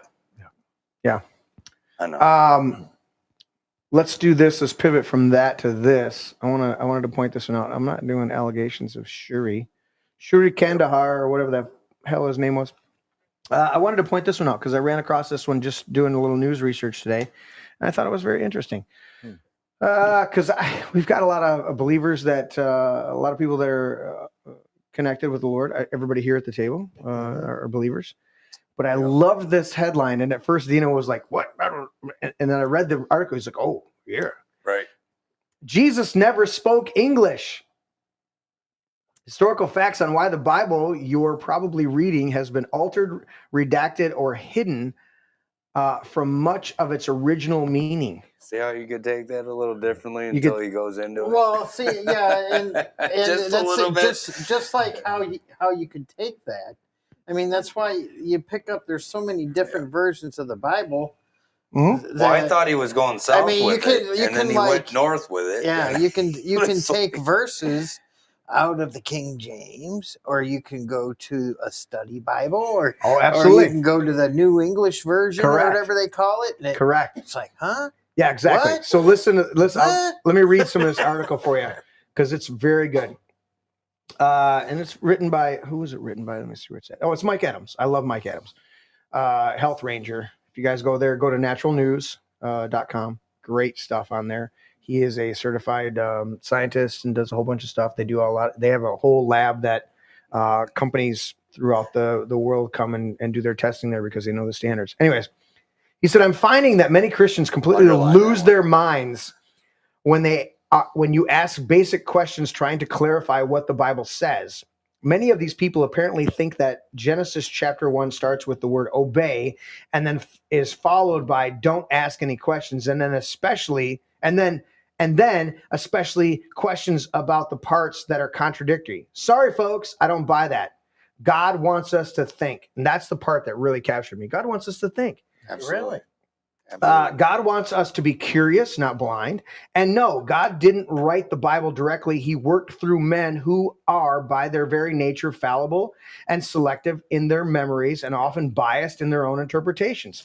This does not mean, of course, that there isn't tremendous value in what's taught in the Bible. I have found great wisdom in it.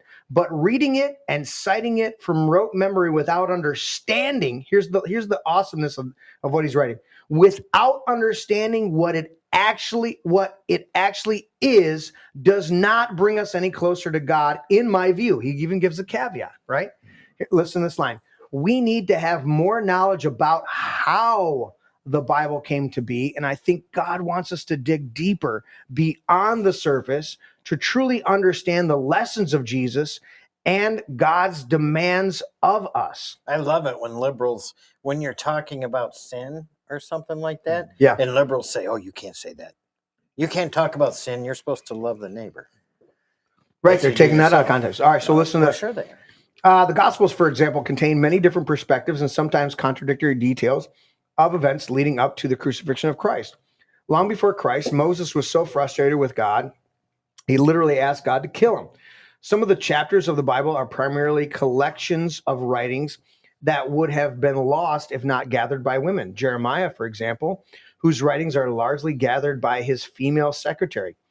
And there are at least 22 missing books that are redacted from the Western Christian Bible, but are found in the Ethiopian Christian Bible. These include the Book of Enoch and the Book of Giants, among others. I've read almost all of those. Yes. Actually, I have read all of those. The Book of Moses, the Apocrypha of Moses.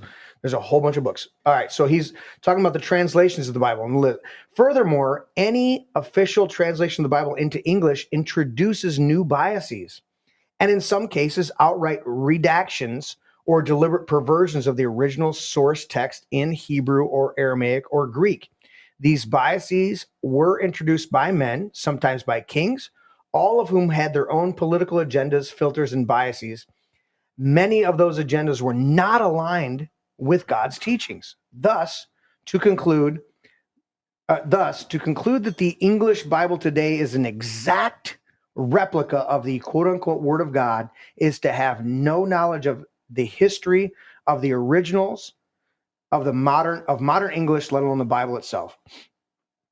So I love this. And he actually, in this article, he lists out contradictions.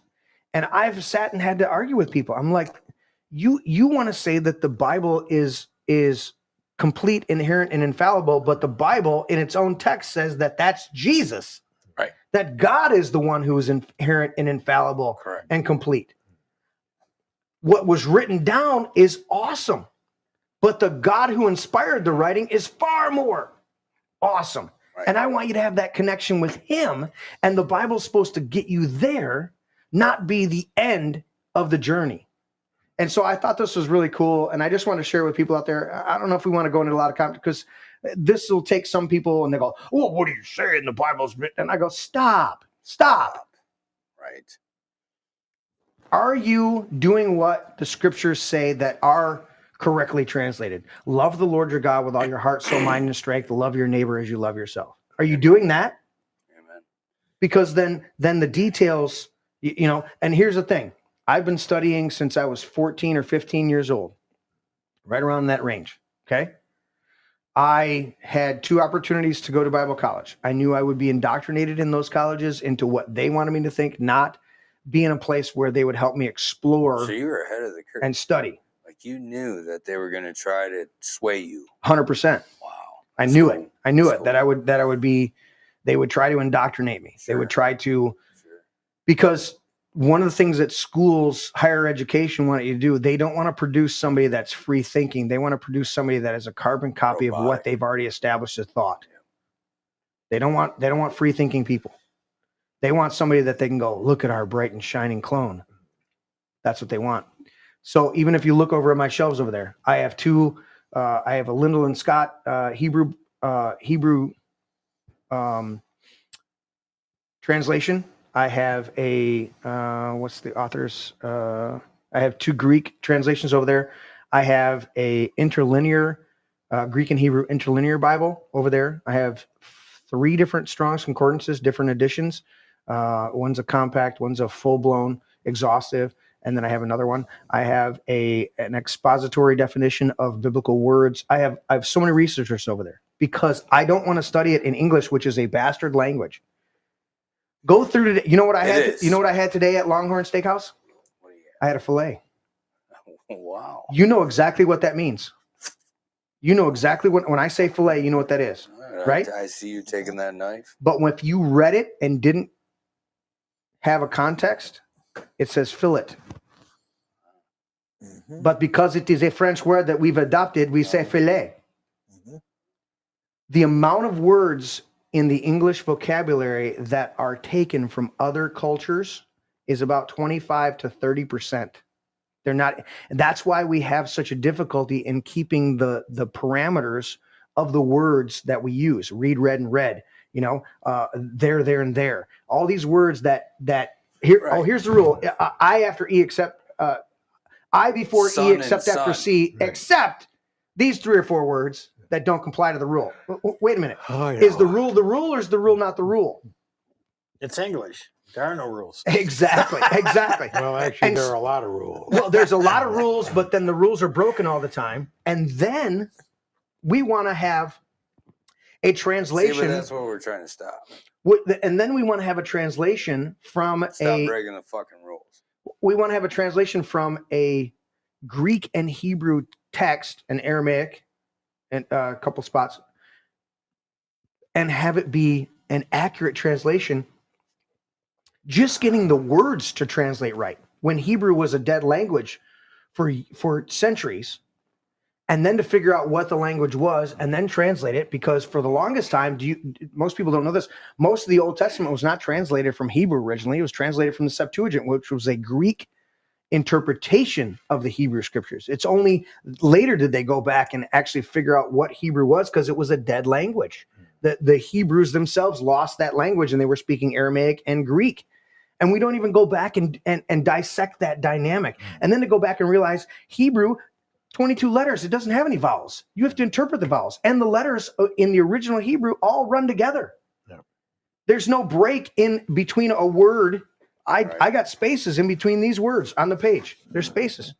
In the Hebrew, there was no spaces. It was all together. And so you had to discern which grouping of letters went together, because if this letter actually goes with the next word versus this word, it can change the whole meaning of the structure of the sentence. There's some huge dynamics in that. Then let alone going to Greek and realizing that Greek is a total different emphasis. We have all of these pronouns through. I would challenge you guys, next time you go to read your Bible, no matter where you're at in the New Testament, throw out every pronoun. Just throw it out. Not like the wokeness and everything like that. Just bullshit. I got you 2 books I thought I brought. Well, I brought that actual Hebrew. Yes. We have the Hebrew Bible. Yes, we do. We have to translate. Well, and Matthew was actually the first. The other one that I had ordered was the conveyed Greek 1589 Bible. It's on the shelf. It's broken language. Yeah. But it's interesting to try to read. Right. So let me finish this. So spiritual. When you go back to Greek, I've got an actual book. It's a book on my shelf. It's Learn to Read Greek. I've had that book for years. There's also a bunch of other research, and now online you can do a lot of stuff. But what I was saying about the Greek, the pronouns in Greek, throw them out. Yeah. Meaning, when you read a pronoun in Greek,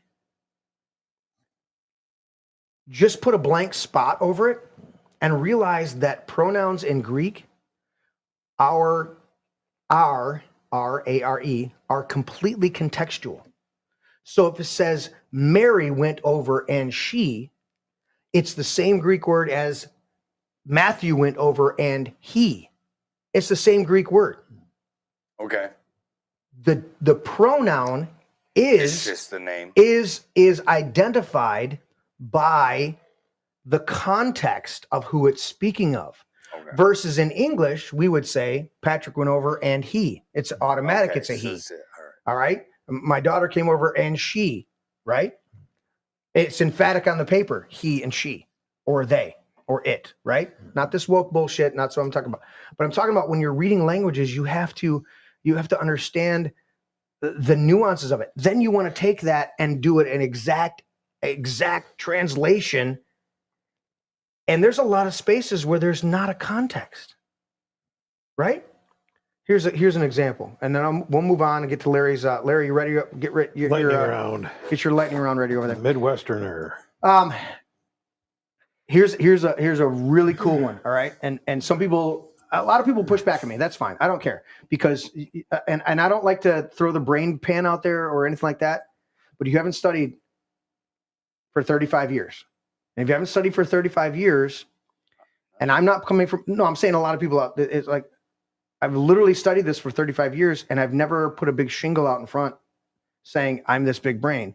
But then I have these private conversations with people go, oh, how do you know? And I go, because I don't care whether you think I figured this out. I don't care. Right. And I don't care whether you agree with me or not. I want to know for myself what it says and what it means to me. And what Christ was trying to teach me, what the Apostle Paul was trying to teach me, what the other writers of the scriptures were trying to convey to me. Because Paul wrote in Romans, he said, everything written in the past was written to teach us. Everything written in the past is written to teach us. That's why I've read the book of Enoch. I've read the Apocrypha of Moses. So real quick, like throughout my school years in my junior high, I was having it really rough because my dad was never around and never met him. So I hated math, and I dreaded math, and I didn't like the math teacher. His name was Mr. Hall, and he was really weird. He always, hey, how you doing, Dean? You know, that type of guy. He was like a Larry? Without the farts, yeah. So, however, No, so, like a spirit came over me, and I was like, nope. And I was really into Nirvana at that time, so I would go and I would skip school. I'd find the period like right at lunch where I could just go out the back door. Right. And I would walk back down that old trail through Cass City back to the trailer park, and I'd go back and I'd put it on the home stereo, and I'd listen, and I'd get a little louder. Well, I started rattling off like the neighbors' shit off their wall, and then the cops got called. They come back and they're like, "Oh yeah, Dean, so we have been looking for you. We thought you were walking the streets, because you were already called in as a truant and stuff like that." And it's like, where I'm going with this is that I do believe spiritually the Lord took me away. Yeah, French, what's up? He took me away from being indoctrinated by such stupid shit. Mm-hmm. And he brought me into a more freedom, like I can move, Mm-hmm. So I don't So know why I identify that, but yeah, no, but it's amazing to me that I have a book over there, Stephen Prothero, author, and in the foreword of the book, the beginning of the book, he writes that the American Christian is one of the most dedicated and ardent disciple of his faith, and his or her adherence to the faith and their dedication to Christianity is only superseded by their abject ignorance of what they think they believe. And what bothers me is the amount of people that I encounter, and it bothers me from a compassionate point, because I'm like, in fact, Dino and I were reading the other night Romans, and it's talking in Romans chapter 14. It talks about how one man eats meat, another man eats vegetables, and how you're going to do this. And one person shouldn't look down on the other one shouldn't look down on this. But one of the last lines before it ends up in chapter 14, and they weren't written in chapters; these were letters that people wrote to people. But in the last line there, Paul writes, and he goes, "But whatever you think about these things, keep between yourself and God." Now, there's a lot of people tuning into us, so I'm going to share things. And I've been a teacher of the faith for the better part of 30 years. Whoa! Wow, We knew it was you the whole time. yeah, we've spent a better part of 30 years. I've been That teaching. was me? Yeah. You pushed on your earphone and it went off. Remember in the beginning of this cast? Mm-hmm. Yeah. Oh, that wasn't me.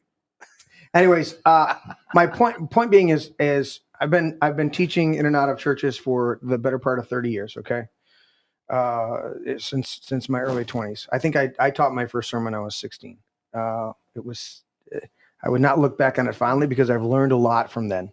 Amen. But the overall message was from a good place. My first message that I ever taught, a full message in church.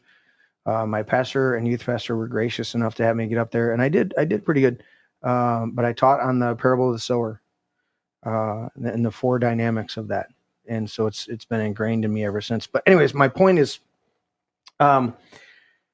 whatsoever things you think about this, keep between yourself and God. Unless you're put in a place of teaching and somebody wants to hear you, To be a mouse. then keep your opinions to yourself. I have it down there in the man cave. I have a sign down there in the cave. One of them, it's near to the man cave shot there, just in front of the bar. You know what it says? It says in bold prints, it says, "Your opinion matters." And then you read it closely and it says, "Your opinion matters somewhere to somebody, but not here." Right. It's all the little letters that are in between it. And it's like, when you first look at it, it says, "Your opinion matters." Unless it's really good input. But then you read it and you go, "Your opinion matters somewhere to somebody, but not here." There's opinion, and then there's input. And the reality is, that's what we're looking at is you know what? All of us have our own little beliefs. Great. The biggest place of maturity is to keep it to yourself. And then when somebody asks you, why is your life more successful? Why do you have more joy? Why do you have more confidence in the Lord? Why do you have more faith? Why do you have this? When somebody comes up and asks you that, then you share your opinion, your place. And and the Lord told me this when I was young. He said, why don't you shut up? Why? Because a fool, when he holds his tongue, is considered wise. Instead of being a fool out there and just airing your opinions, because that's what it says in Proverbs, a fool delights in airing his own opinions. He goes, instead of being a fool and delighting in airing your opinions, why don't you shut up and pretend at least to be wise? And it was amazing. I went for 4 months, did not speak it, 3 or 4 months, not speaking. At Bible studies and everything. I mean, I talked with people, I was cordial with people, but when the study was going on, the Lord was like, you don't have any input. You sit and shut up. And I'm listening to like, not crazy off the wall ideas, but I'm like, all right, what are you guys saying here? Like, okay. And the one thing that I said during that whole time, because the Lord let me, is somebody said something, whatever scripture or whatever Bible study we were doing, it was so appropriate. And I went, you guys do know that Humpty Dumpty was pushed. That was the only thing I got to share in a Bible study in almost 4 months of keeping my mouth shut was, Humpty Dumpty. Like Humpty Dumpty sat on the wall. Humpty Dumpty had a great fall. All the king's horses and all the king's men couldn't put Humpty Dumpty back together. And I go, you do know he didn't just fall off the wall on his own. He was pushed, and the king's men were there trying to cover it up and trying to put him back together and act like nothing happened. Dude, read between the lines and what the story was actually about, or the poem was actually about. Anyways, my whole point is, the Lord told me to shut up, and He taught me a valuable lesson. Until somebody asks, keep your opinion to yourself. You know the term witness in the Greek is the exact same word as martyr. When you read the word that Stephen was in Acts, that Stephen was a martyr, and then it says Jesus said, "You will be my witnesses." It's martyros or martyra in the Greek. It's the same word. To be a martyr and to be a witness were the same thing. And the church has taught you that to be a witness, you got to go out and tell everybody everything. No, you ever seen an accident, Dean? I know you have. You ever seen an accident, Patrick? Larry, you ever seen accidents? You've been on the phone and told me while you're on the phone driving your truck, holy shit, that just happened. He's like, that dude, I just saw an accident. He's like, I just saw it. So we've seen accidents, right? We've all seen incidences. We've all seen things that go on in life. Shit. You know what happens is if we have a responsibility in this country that if you see an accident, you're required, if you were a direct viewer of that and you have the means to stop, you're required to stay there to give your testimony as to what happened. And we've taught it in the church that we got to run around telling everybody what to do instead of living an awesome life and waiting for people to come up and go, give me your testimony. Dude, what have you witnessed? He says, where do you find me? Yeah. Find me in your private place. I'll tell you what the best one I ever saw was and when you come to me, kneel down and call out to me. Exactly. Larry, what's your best one? The best one I ever saw was I was on my boat. Okay, I had a 21-foot Cuddy cabin cruiser. Is this when you lost your guns? No. Okay, no, continue. That was on pontoon boat a couple winters ago in the middle of. Sorry, I didn't mean to lose your train of thought. Continue. So I just anchored. I was in Little Muscatmoot Bay. Yep. That sounds Russian. He's a Russian agent, isn't he? Off Muscatmoot, off of Harson's Island. Mm-hmm. That's where they have Javi Nooner. Javi Nooner is in Big Muscatmoot. Right. But I'm in Little Muscatmoot, and it's all I'm near the marshes, right? So I get out and I crawl up on the bow and I grab my anchor and I start throwing it. And I hear ring, ring, ring, ring, ring, and I look up and I could reach up and grab the wheels of an airplane. What? Holy shit! Yeah. Did you have the police? Literally. I could have a passenger plane fell over you. No, I mean literally. What size plane? If I'd have reached up, it's just one of them little Cessnas, like a little Snoopy plane, with the 2 seats. Where one guy sits in the front back. Oh, so double winged. Yeah. Double winged. Yeah, it had 2 wings on it. Like an old biplane. Yeah, an like old an biplane. old biplane, and they were giving rides on Harson's Island. Somebody got a good one. I guess so. Did you have to be there for the NTSB and the? Well, I got on the radio right away, and I radioed a mayday to the to the Coast Guard. Okay. Told them we had a plane down in Little Muscatine Bay, and a couple guys with jet skis went into the marsh and rescued because the people that were. I mean, it just went. Yeah. And because, so Larry, going back to the biblical dynamic, and because you were a witness, you had to possibly give your testimony. I did. Oh. And you didn't have to track anybody down on a street corner. See, no, but if you try to deny that. Yeah. If you deny that testimony, right. Yeah, I actually. Oh, no, you're under contempt. Yeah. Boom. I actually called the Coast Guard. And, I radioed a mayday for an aircraft down, airplane crash in Musquemoot Bay. Yeah. And I went and met the Coast Guard in Big Musquemoot Bay and then led them to the crash site. And Dino and I were laughing about the fact that you two know quite a bit about the Jobby Nooners, the two senior members of the yes of the podcast. I've been to a few Jobby Nooners. They're interesting. It is a good time. I will tell you. It is a good time, and clothing is optional. I think that's the whole point of pictures of that. Yeah. To wrap up this point about the Jesus never spoke English, so to act like I've literally had people to tell me that the King James is the inspired translation. It's the perfect translation. Oh, so when King James instructed the scribes to remove the word tyrant because it would have been referred to him, that was inspired by God too. When they critique stuff, or how about this? That the King James version was just a slightly better translation than two more translations that came before it. People get hung up on this, and here's my point. I wrote this down so I would say this phrase for you guys to end this point, and we're going to go Larry's lightning round news from the Midwesterner. Listen, the Bible has great instructions. We sat down this morning, me and Vince and Dino, and we read Proverbs 6 because today is the 6th of May. So we read Proverbs 6 and we read a verse apiece. And then we went around the table and we read a verse. The Bible, our 66 books, Ethiopians have 88, which goes with the keys on a keyboard. I think there's a little bit more symmetry than 6. Anyways. Yeah, but there is one book that you did say out of that, what you were saying earlier. This was before the cast.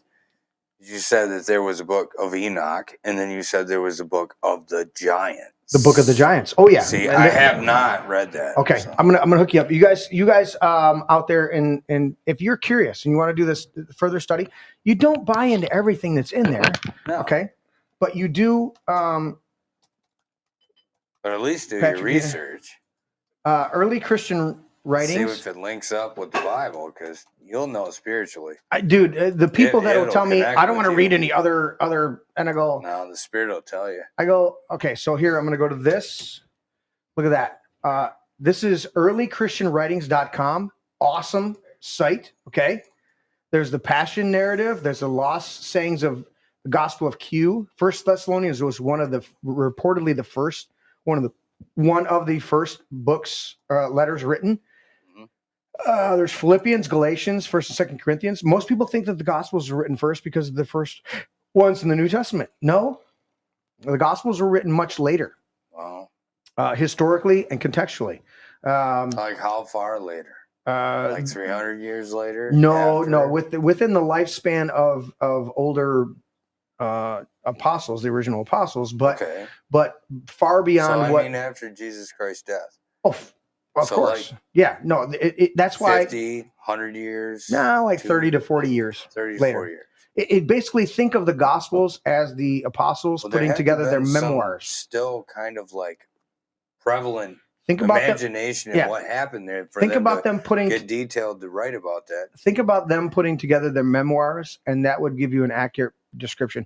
In fact, John, when he's writing the Gospel of John, it's a much different dynamic, and what he's pulling out of it reflects in 1st and 2nd, 3rd John, where he's a very old apostle that's already been boiled in oil. Anyways, if you guys get a chance, go over to earlychristianwritings.com. It's phenomenal. The resources on there. Don't read everything. I mean, there's 2 or 3 on there that are kind of the infancy gospel of Jesus, where he literally makes little doves out of clay and then touches them, and they become actual doves.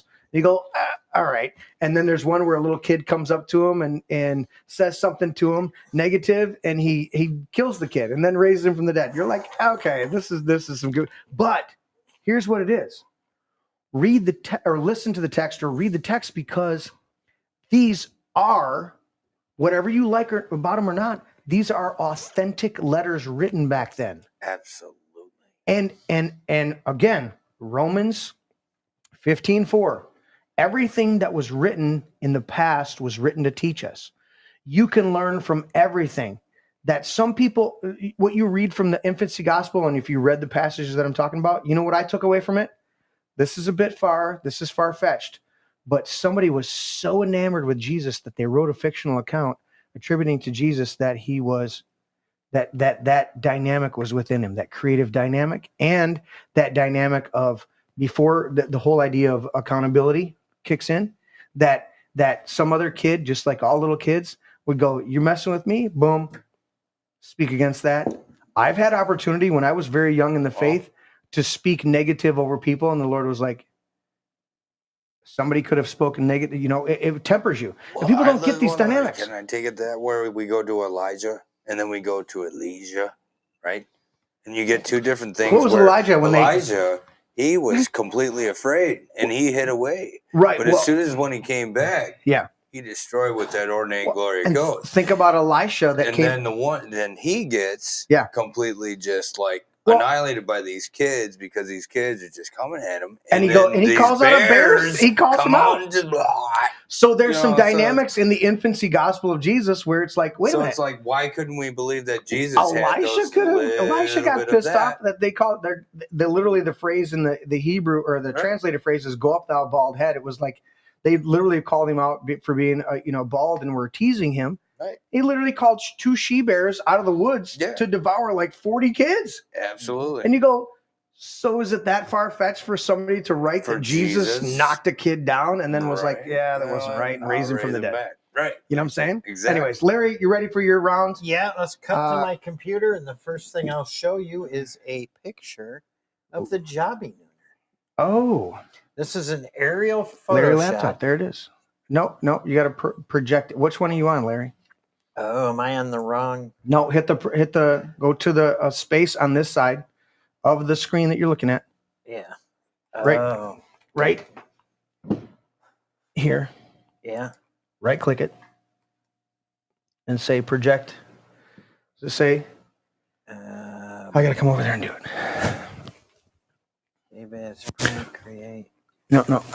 Oh, you're on the wrong. Am I on the wrong browser again? No, you're not on the wrong browser. The computer got shut down and we never opened it back up. And because we never opened it back up, run normally.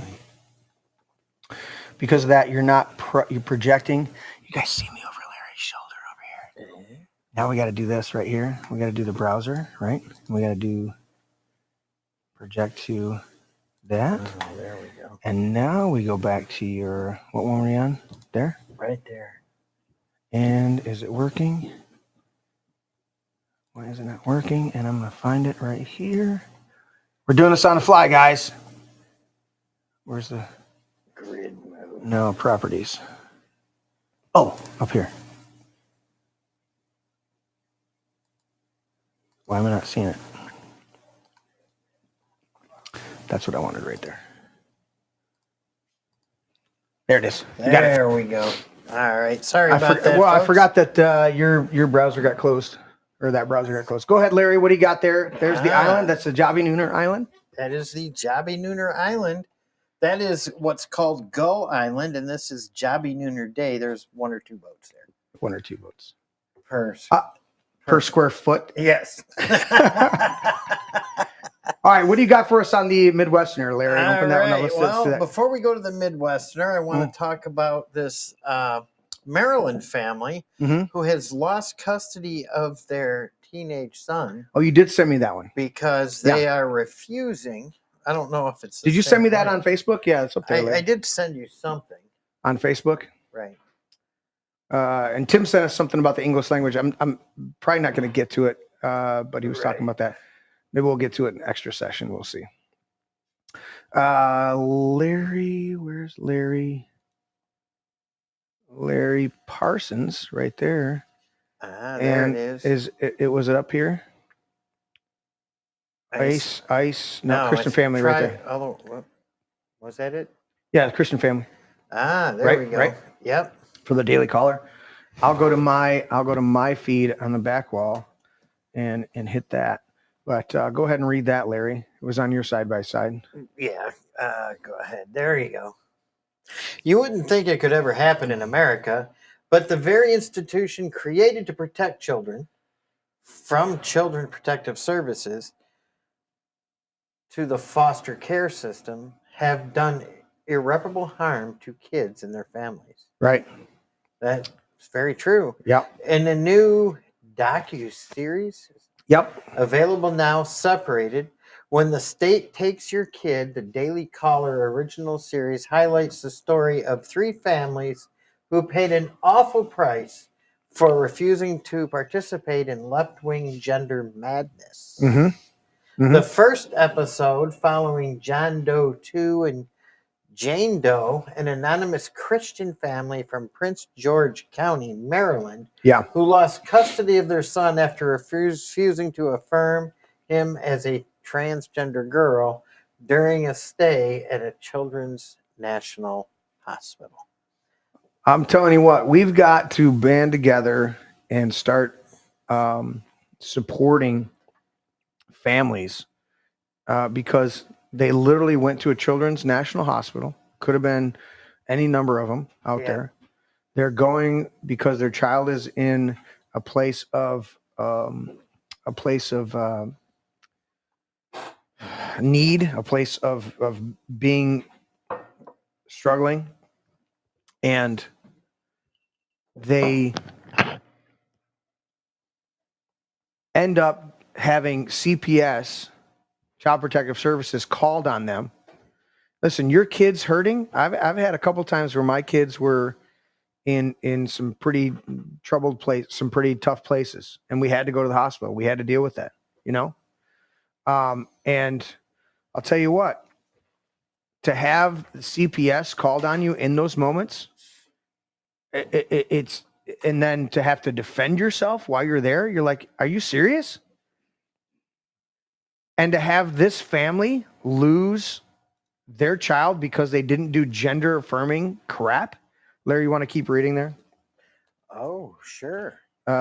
In July of 2021, as John was out shopping for his youngest son's birthday, his wife called him in a panic. Local cops and state child welfare worker have arrived at their home, attempting to take their 16-year-old autistic son and claiming that the family's refusal to affirm the new sexual orientation was tantamount. Is that the word? Yeah, tantamount. Tantamount to child abuse.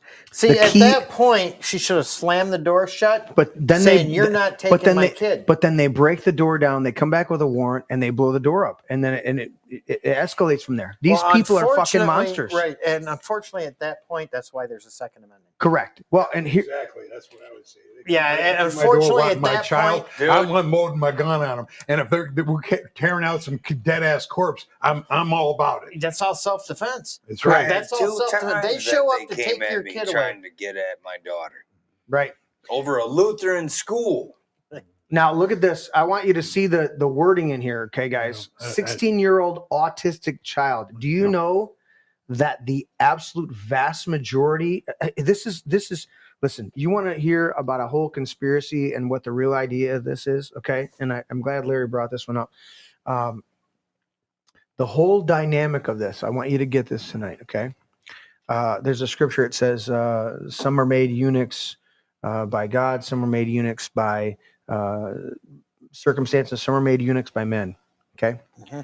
We have a whole society of children that have been poisoned through the food and drugs and the medical community and all this stuff. They've been poisoned. We had 1 in 10,000 kids with autism or ADHD or some level of that 30 years ago, 40 years ago. Now it's 1 in 32 that are on the spectrum of autism or Asperger's or one of these dynamics to where they can't handle being touched. That's That's the most basic human thing. I do a whole teaching on the art of laying on of hands and how you operate that correctly and not dishonor God and help other people, because you know what? They did a horrible study. I believe it was in Russia. I want to say it was the 1900s, but they took these babies, these orphans, in an orphanage, and they refused to touch these babies. They wanted to see what it would be like if they didn't have any physical stimulation. They all died. Every one of those babies, they were fed, they were changed, they were clothed, but they were refused any type of affection other than the actual interaction to change them, feed them, whatever. There was no physical loving connection to them. And they all died. Not from malnourishment, not from abuse, from neglect, physical neglect. We need to do it. Every one of us tonight came in, you got hugs, you got affection. How you doing, brother? What's going on? Right? We broke bread. We ate together. Figuratively broke bread. I didn't do any bread tonight, but we figuratively, we did that. You need that physical contact with human beings. And they've taken these kids and they've so poisoned them that kids on the spectrum are afraid or are hurt. They're actually physically hurt by this. And then these motherfuckers prey on that group of people, that group of children, to get them to change their gender. They literally are preying on that group. And look at this story. So how did it turn out? 16-year-old autistic child. He's autistic. Mm-hmm. And you're going to tell me that kid at 16-year-old having an autistic disability knows what gender, knows that they want to change their gender? Bullshit. That's you fucking with that kid. Yes. And you know what Christ said about that? It'd be better if you had a millstone tied around your neck and you'd be cast in the sea than to harm one of these little ones. Meet Leviathan. You better have not ever been born. Oh, those are some harsh words. Well, and these are the same people that do this crap. Yeah. The people doing this crap I believe it. Are the same ones that want you to try somebody as a juvenile all the way up to the age of 25. Oh, of course. Because the human brain isn't fully developed until you're 25, right? Yeah. But they want a 7-year-old to decide what gender they are. They want a 7-year-old to decide what gender they are, but a 25-year-old can't be held accountable for murder. Yeah, Continue with the Joe Biden. He wasn't competent enough to stand trial for some of his things he's fucked up on, but he was good enough to be president of the United States. Oh yeah, he was going to stay president, but he wasn't competent enough to stand trial because he's too senile. Well, exactly right. And the guy had illegal documents. Mm-hmm. And then the difference between Trump and Biden having them is Biden had illegal documents in his possession from when he was a senator. Correct. What's the final story on this, Larry? I want you to wrap that up, and we're going to get to the Midwesterner stuff that you wanted to cover. But this is a documentary. These are ongoing still, right? Most of these are ongoing. These are ongoing. That's what Patrick was acting. Yeah, we need to check out this documentary. I think. Okay. Yeah, let's do it. Maybe we need to do a watch party here at the Man Cave and have some people do it. Maybe we do. All right, let's do this. Let's go to your Midwesterner. I'm going to go to you. I'm going to Larry's laptop. There it is. Larry, you're up, and you're on the Midwesterner. What is going on with crazy fucking Whitmer? Okay, well, this is from the Midwesterner News. Okay. So Whitmer's Michigan drops to 43rd in best states analysis. We have the greatest state in the nation as far as people who want to get fucked over. I mean, want to get nowhere fast. After 2 years as the 42nd best state in the U.S., Michigan slipped to 43rd in the annual analysis. Say it isn't so. Released on Tuesday. Come on, Larry. Coming in just ahead of Arkansas, Alabama, Michigan was the only Midwest state ranked in the bottom 10, which also include Louisiana, Alaska, Mississippi, New Mexico, West Virginia, Oklahoma, and Pennsylvania. Larry, you crazy. That's right. So, but all these stories are available at the Midwesterner. So Midwesterner, hit all the way down at 43rd. In every category with the exception of healthcare and opportunity, the Great Lakes state ranked in the bottom half nationally. but its worst ranking came from its 45th place finish for education. Education was what? 45th. Wow. Education rank was broken down to ranking of 47th for higher education and 39th for kindergarten through 12. You know what? I heard somebody today, and I'll point this out, and Larry can continue with that. Is somebody said today, or I heard somebody say this today. They said, you know what? They said Detroit public school children, currently right now are 100% illiterate. And then they made the caveat, and they said, you don't understand the word illiterate. Literate doesn't mean you can't read. Literate means you have no reading comprehension. You may be able to read the words on the page, but that word and what that word means and how the sentence structure impacts you or how you understand it doesn't compute. And I went, oh shit, that is right. Illiteracy is not the inability to read, it's the inability to comprehend what you're reading and apply it. That right there is what's happening. They don't want you to read. That's why they do sight reading. That's why they got rid of phonics. That's why they want you smart enough to push a button on a machine or not show your ID and go in and vote. But they don't want you any smarter than that, because you know what? If you're smarter than that, it's evident. It really isn't. You're not going to put up with their bullshit, really, and you're going to hold them accountable. Larry, next one. Go. Michigan ranked 44th for infrastructure, which included... Infrastructure? Infrastructure. Oh, I like infrastructure. Yeah. 40th for both energy and internet access, and 41st for transportation. The report notes Michigan utilizes less renewable energy than most states. Which is bullshit, because we have wind or solar farms and wind farms all over the place. All over the place. Not only that, we have I grew up marveling, driving by places and going, there's an oil well right there. There are multiple places around this state that have little mini oil wells. All the way up Quantica Sea. Exactly. I'm like, we got oil here. Yep. We've got all these other resources. You know what? There's a whole technology over in the Middle East. Well, no, they've got it. They've fucked it up, but it's over in California too, where they harvest energy from the waves. The waves come in the shore, and it turns a machine, and it does this, and it does the wave like this, and it turns a turbine, and they're harvesting electrical energy from it. We've got the most coastline of any state in the nation, and we don't have, for as much as the eyesores of these fucking windmills out there, we don't have some coastline that's not a tourist attraction and not a gorgeous place we need to preserve, but some coastline that's just old abandoned shipyards or whatever that has waves coming in, and we can't throw some of these machines in and pull some energy off of that.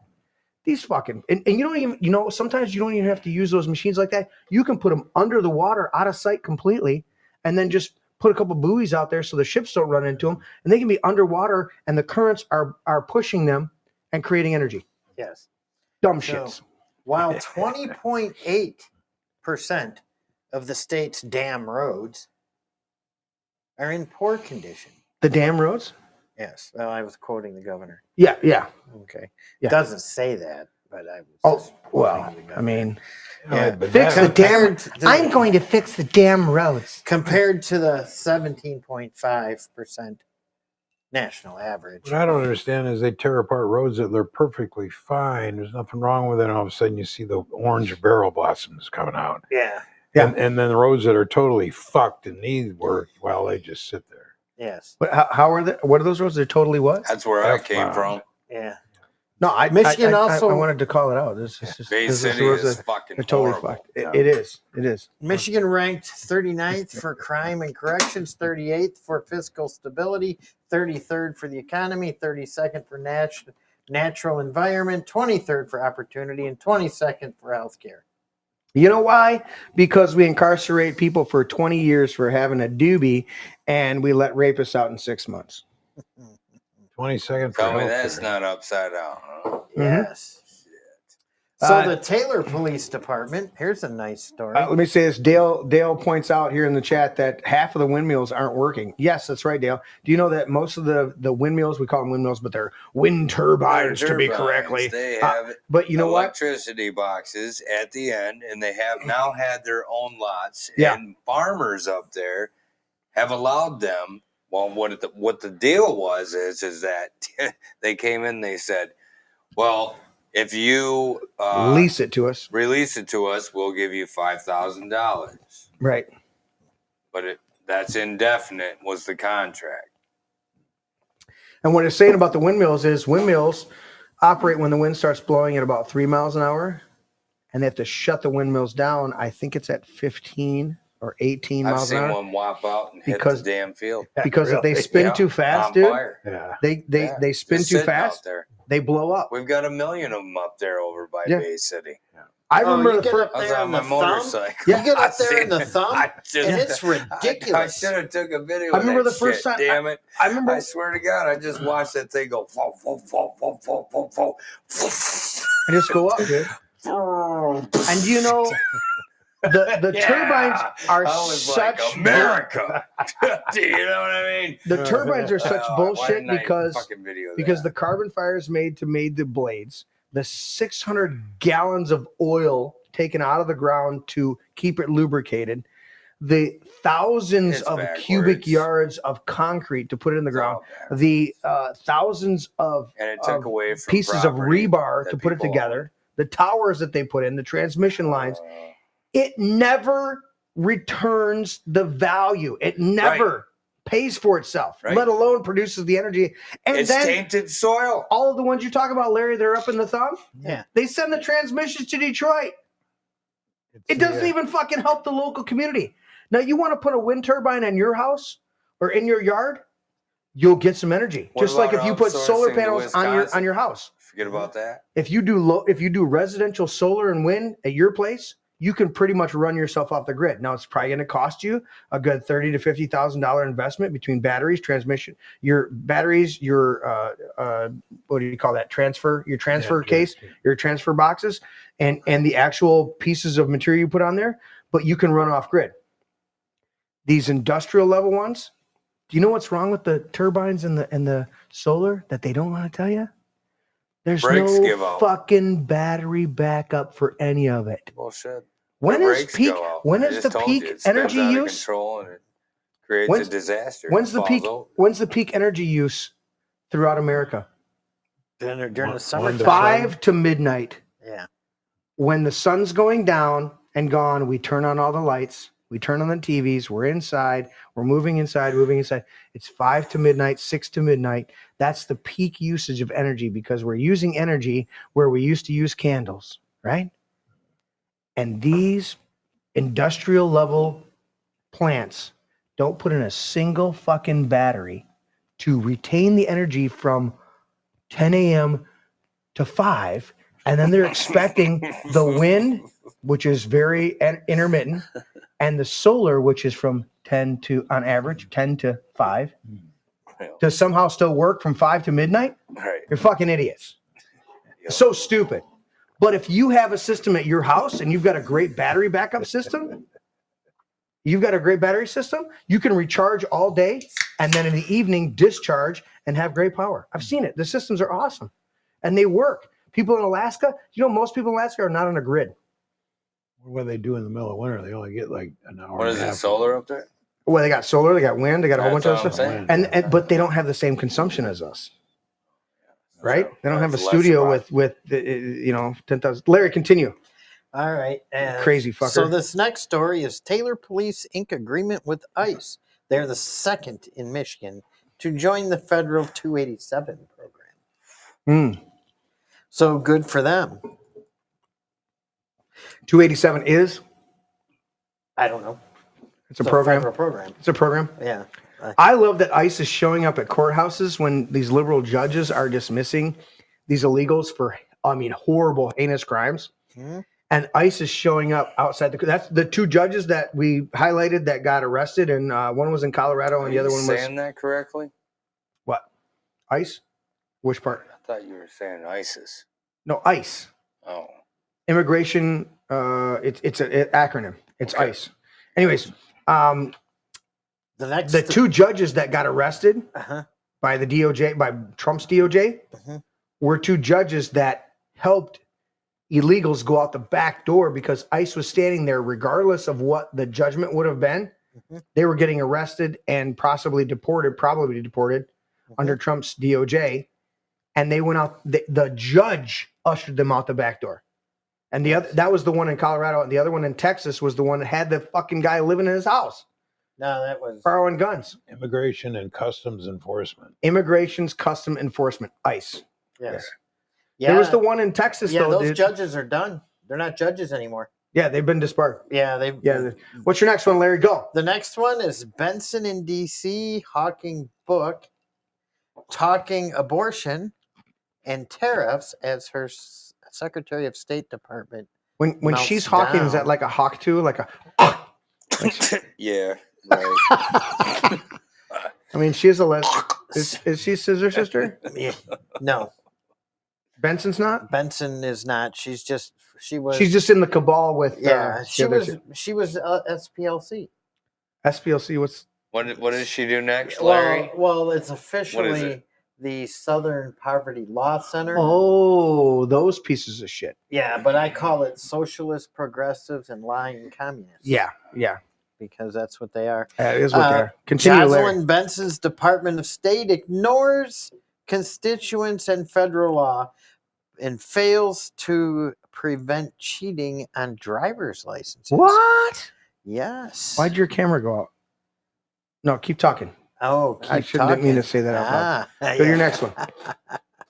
Well, let's see. There was another Benson sends thousands. See, Benson's been busy. She's been staying in the Busy news. Benson. Busy Ben. Jocelyn Benson sends thousands of election documents to House Oversight Committee, but not the one subpoenaed. So, and I believe we know the guy that chairs the Oversight Committee, don't we? I think so. Yeah, I think so. Yeah. Pretty good guy. I think we know. He's a Jason nice Wilford. Yeah, pretty good guy. Yeah, Michigan's Secretary of State. I do like when Wilford came here. We had an not impromptu. It was an organized event, but we had an just a non what would you say, county party organized events. It was just a local party with people that are delegates and stuff. And he came. He showed up. I wasn't not expecting, but I was not expecting him to show up, and he was here, and he was awesome. Gave a little, not I want to say little. It wasn't insignificant. It was brief, and I told him, I said, you know what, Jason, you are our representative here in the 50th. Anything you need us to know on the podcast, send it to Larry.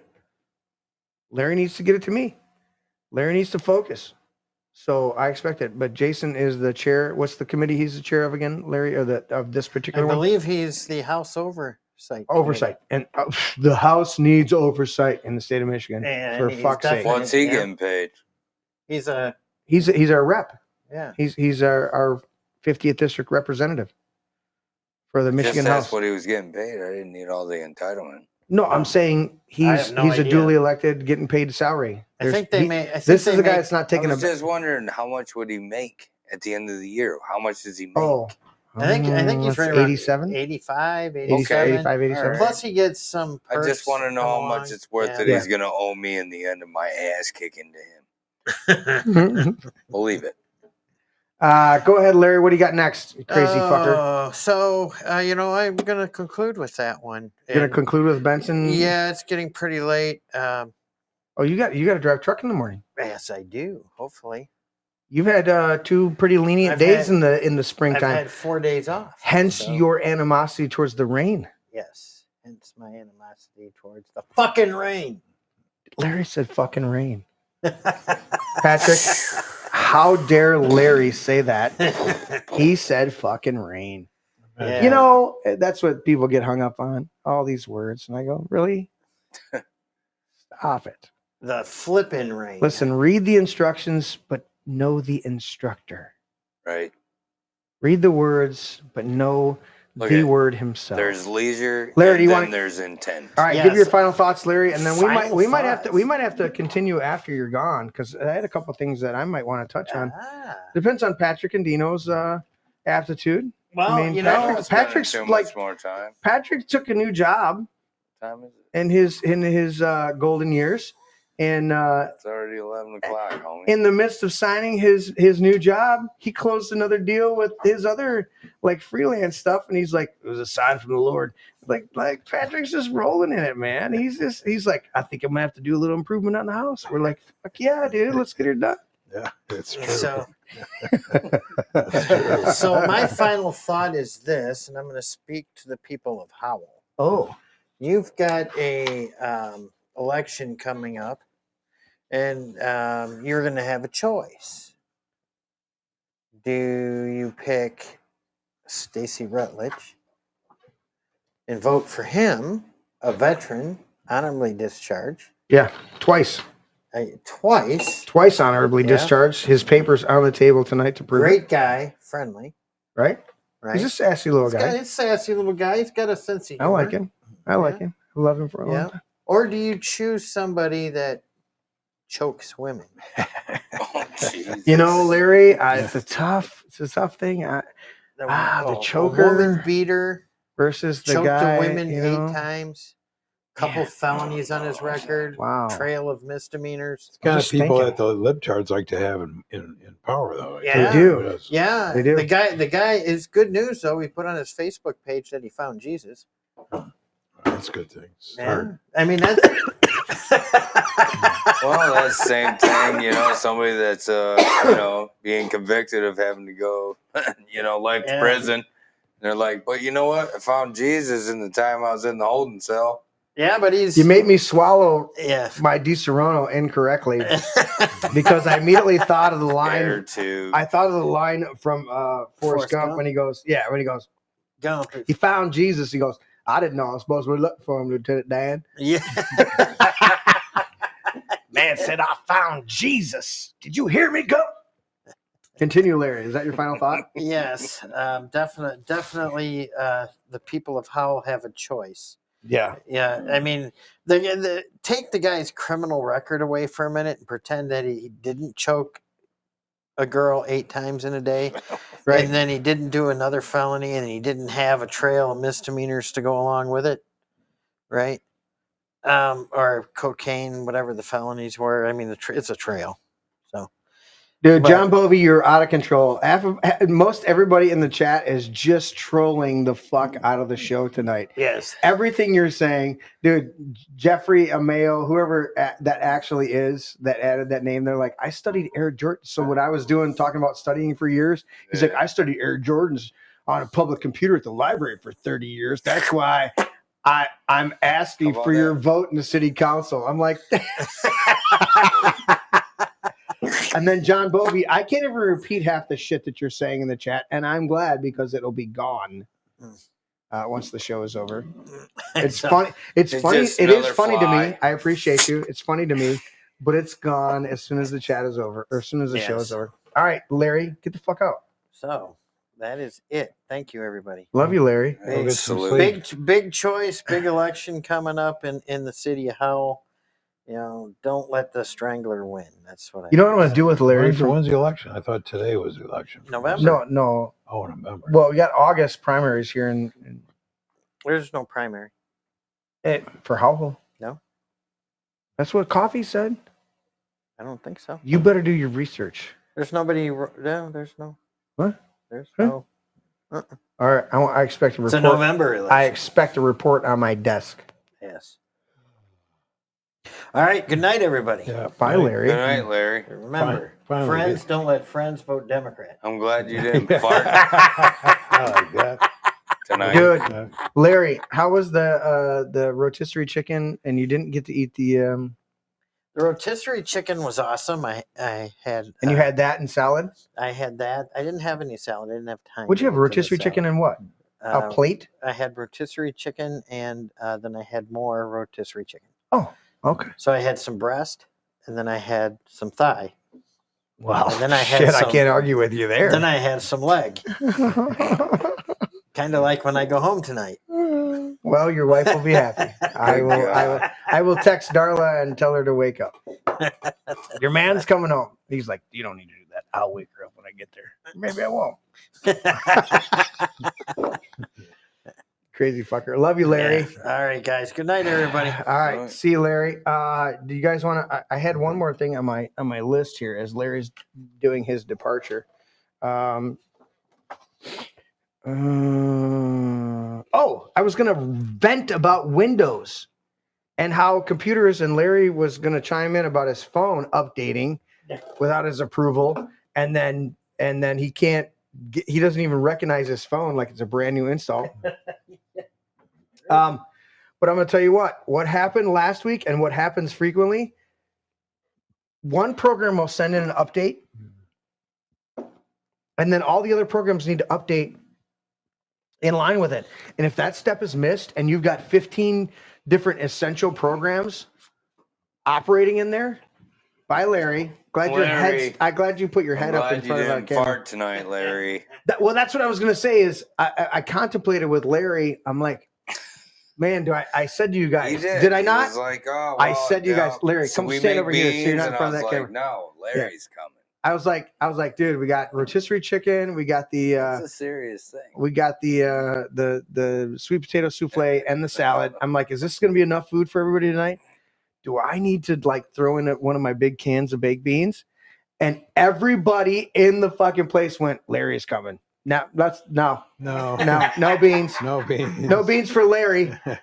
I said he could sit over at the control table. Yeah. If you would have eaten beans tonight, Larry, you would have been relegated to the control booth and not allowed to be over here at the table. Dean's like, that fucking no, we're not doing it, dude. Anyway, so Windows updates. This shit, dude. I'm telling you right now, it resets you. You know what happened? So here's what happened last week. I can control the system over here, right? I'm controlling the system from right here on this tablet, okay? I can change these pictures from this. It's an iPad. I'm not a big Apple guy, but it's an iPad. I've got other tablets, but I choose. There was a sale on this one. I'm doing it. So I can control all these shots. When you guys don't see a shot change, is because I just wasn't paying attention at the moment.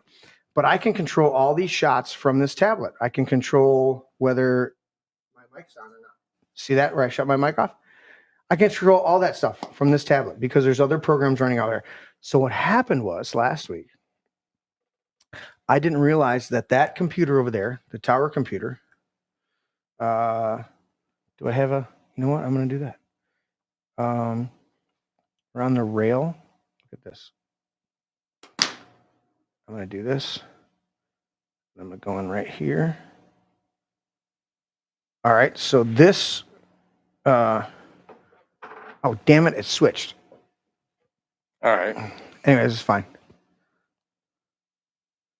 I'm going to go back to it. I'm doing it in live time. Okay, we'll do it live. We'll do it live. All right, so this computer right here. All right, you guys can see my screen that I monitor a bunch of stuff with. But that computer right there with the skull system in it. The reason that skull is green is because I use green antifreeze in the coolant system of that computer. It's a full gaming tower. Anyways, that computer right there updated. I didn't realize Windows, you guys have done updates, right? Yeah. On computers. Okay. I just press accept. Right. But you get an update on the computer. And you know the next time you open the browser, it tells you it tells you, goes, oh, we're so excited. Look at the new features that we've given you. Look what we've unlocked for you. It's so awesome. We've unlocked these features. This conspiracy and you throughout my years. Every time they say press an update, I was like, but I already like what I have. Exactly. And here's my point is you've had it where you open the browser the next time and it says, look dude, I walked up here and turned that computer on, and I was like, I didn't accept any updates. Why is the browser all of a sudden saying, look what's new and exciting about the features in the browser? And I'm like, every time you fuckers update my browser, I have to go back and change what my home page is, what my go-to page is, and I got to double check all of my other settings because you guys want to override my shit. Yep. Every time they do a new update on the computer, and this is what they did last week, and why I was so fucking pissed off because I couldn't figure out what they did. I want from now on, you send me an update for your fucking system. I want a complete list of what you think should be changed and don't touch a thing. Update it and leave all my settings the same. Because what they did on that tower, and I'll go back to this one. I got to hit the auto button on it. What they did on that tower, okay, is they changed one setting in that tower from public to private network. When it changed the private network setting, my tablet, the computer, everything else was locked out from being able to control with the program that I installed, that I've set up, that I had fully functional on that computer. So last Tuesday, I had to have Taylor, Vincent, sit over there at the computer and manually do it because this tablet right here would no longer work. I'm going back to me. What's the button I want to push? Well, it sounds like when it comes huge back, error no, system. So when it comes back to me, this tablet right here, okay? See those buttons right there? Everybody on the screen?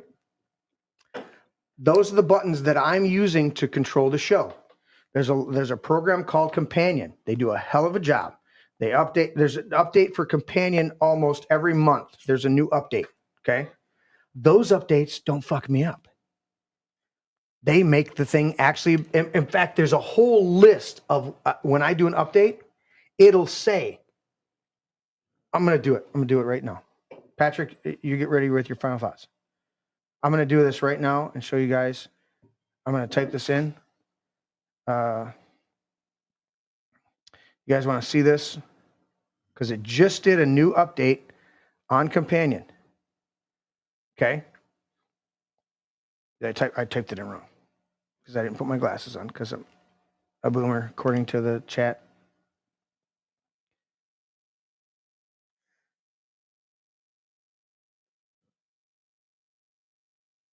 Right there. Okay. Now it's going. Okay. Well, oh, it already did it. And I was trying to show you a demonstration, and I'm messing it up.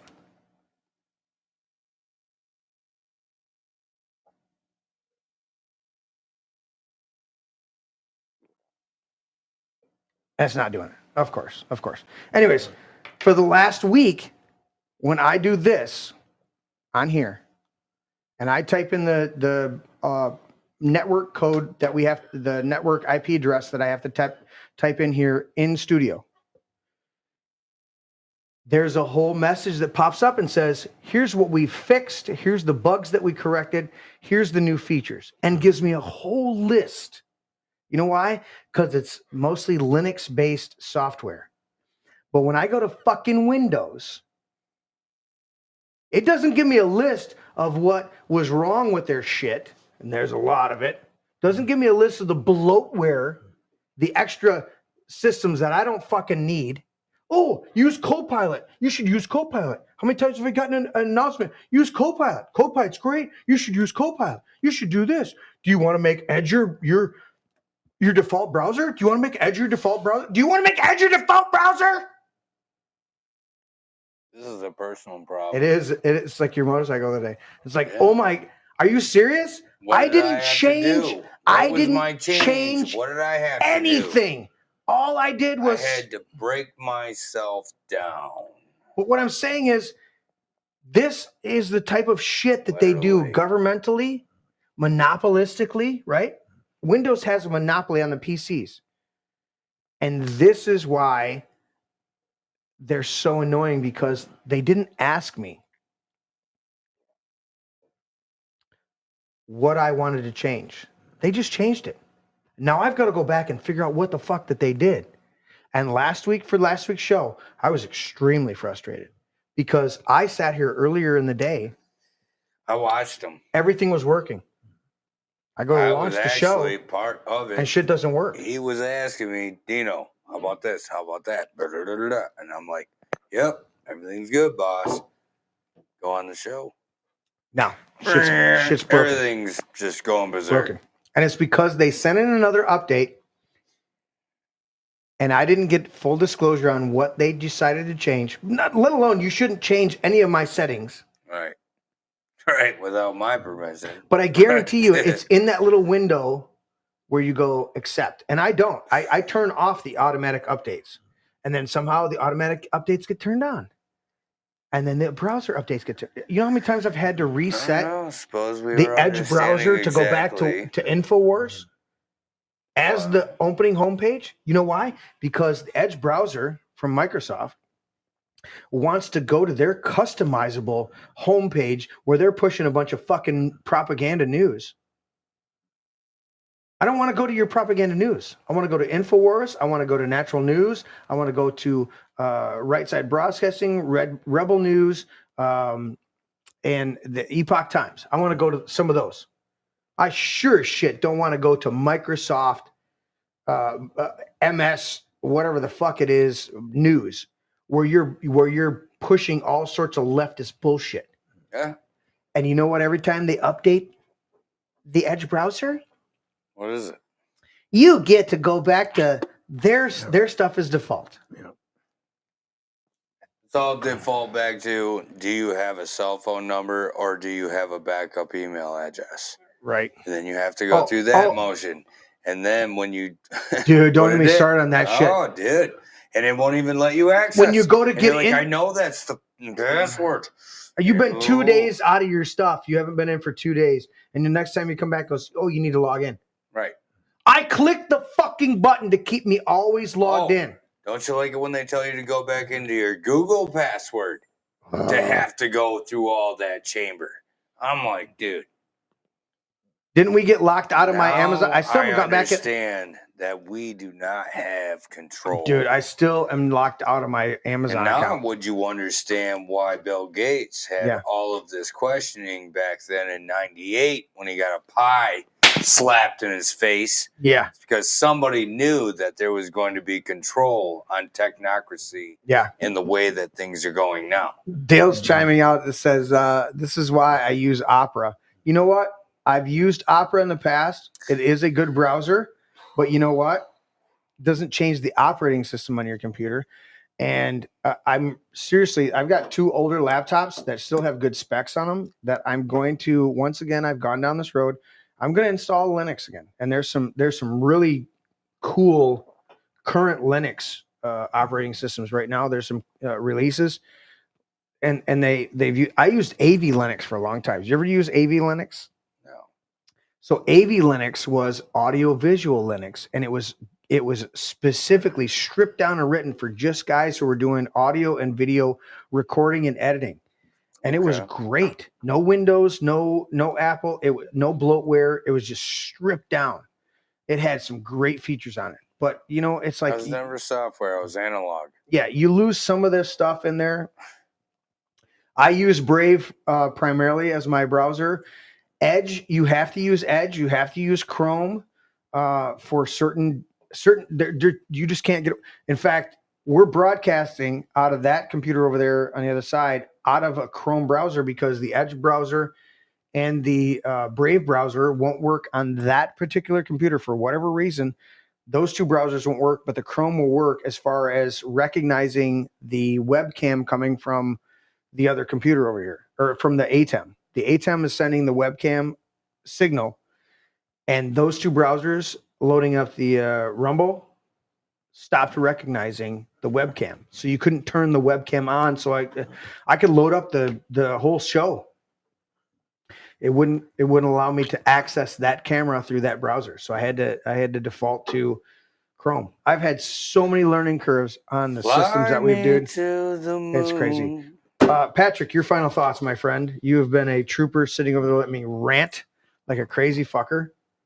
It's all right. You can rant. Sorry, It's a Tuesday night rant, but spring has sprung. The sun is shining. The rain is falling. My final thought is, I'm kind of off subject from everything you guys talked to, but I'm looking forward to the Trump administration doing a J6 thing on these judges. Ooh. Haul them off to jail. Let them sit in jail for 6 months, 8 months, a year before they even get their first day in court, like they did with the J6 people. Oh, really? Their due process can be a big 10-inch up their ass, just like they did for a lot of good patriots on January 6th. That guy that they tried to set up, that Jeremy, what the hell's his name? That they came to his house in November or October and tried to get him to go to January 6th to set other people up. That guy's still sitting in jail. He's one of the few people that are still sitting there. Why? I thought everybody got pardoned. Yeah, well. No, he's one of the ones that didn't. Is he one of the ones that said that I don't want the pardon because I'm going to prove myself innocent? He may have been, but I don't think he was. So you good? Yes. Dino, final thought, buddy. Final thought? Yeah. Jesus don't want me for a sunbeam. My final thought. All right. Hey, we've covered a lot of topics tonight. We had a lot of good stuff going on. What I want you guys to do is figure out. I don't want wall feed. What do I want? I want it. There it is. Wall chase. What I want you guys to do is get to know the author. We're all about reading the book. Get to know the author. Absolutely. John 1, Gospel of John, it says, in the beginning was the Word, and the Word was with God, and the Word was God. John 1:14, and the Word became flesh and made his dwelling among us. Now, again, in the Greek, the pronouns are subject to the context. But if it says, and the Word became flesh and made dwelling among us, you can assume that it's his dwelling. And then when you go back through the rest of the scriptures, like in Hebrews, and it says, the word of God is living and active, sharper than a double-edged sword, to dividing a soul and spirit, joints and marrow, judging the thoughts and attitudes and the intents of the heart. I'm paraphrasing there, and I'm combining the 3 different translations. The NIV says, the word of God is active and powerful and active. It judges the thoughts. The word "it's" not there. Jesus is not an "it." John, the Gospel of John says, in the beginning was the Word, and the Word was with God, and the Word was God. John 1:14, and the Word became flesh and made his dwelling among us, made a dwelling among us, okay? The Word of God is Jesus Christ himself. The scriptures are that which are written down and recorded. In fact, in the Gospel of John, it got to the end of it and it says, if everything that Jesus did on earth was written down, there wouldn't be enough books to record it. You got to get to know the Word himself, Jesus, personally. It's amazing to me when I hear people in church talk about how they need to have a personal relationship with God, and then they slam the Bible on the table and go, so just read this. No, that's, even you will say the acronym of basic instructions before leaving earth. Bible, basic instructions before leaving earth. And then you won't recognize that you need to have a personal relationship with God. Listen, the cat lady with 20 fucking cats running through her yards gives her cats personalities, pretends that they talk to her, because we all need that dialogue. We all need that interaction. Talk to God today, and then put yourself in a quiet place and listen. And don't do it on a grand scale. You're not going to hear God on this huge thing that you need to do. You're going to hear God when you're in the parking lot. Not by going to seminars. You're going to hear God in that stupid, simple place when he goes, pick up that napkin off the floor. You go, Lord, and you go, but I didn't drop that shit down, or what the fuck is that? Doesn't matter. And you go, and you don't even recognize that thought was not your own thought to do a good thing in that moment. When he tells you to hug somebody, when he tells you to put your card away at the grocery store, when he tells you to walk down a different aisle and smile at somebody, and that you don't realize that person, that smile that they got from you at that moment lightened their entire day, maybe their week, because you were pleasant and joyful to them. And the Lord's trying to get all of us to a place where he goes, you know what? I just want to walk with you in the cool of the day and speak to you and have you speak to me. And how does God speak right now? Since Christ is not physically on earth, He said in John chapter 16 and 17, I will not leave you alone. I will not leave you abandoned, but I will give you the counselor, the Holy Spirit. That one will speak not of their own, but will speak on my behalf, reminding you of what I've said and speaking further to you, instructing you. We need to hear the voice of God. Every single one of us needs to hear the voice of God for ourselves. You can tell me that you cuss too much, you drink too much, that all this other shit. You know what? I love talking to Jesus, and he loves talking to me through the Holy Spirit and the voice on the inside. And the people that tell me that God doesn't I've speak cussed to through you, my prayers, people. the people that tell me that God doesn't speak to you personally are some of the most miserable fucking Christians that I've ever met. And I go, really? You're going to tell me that God doesn't speak right now?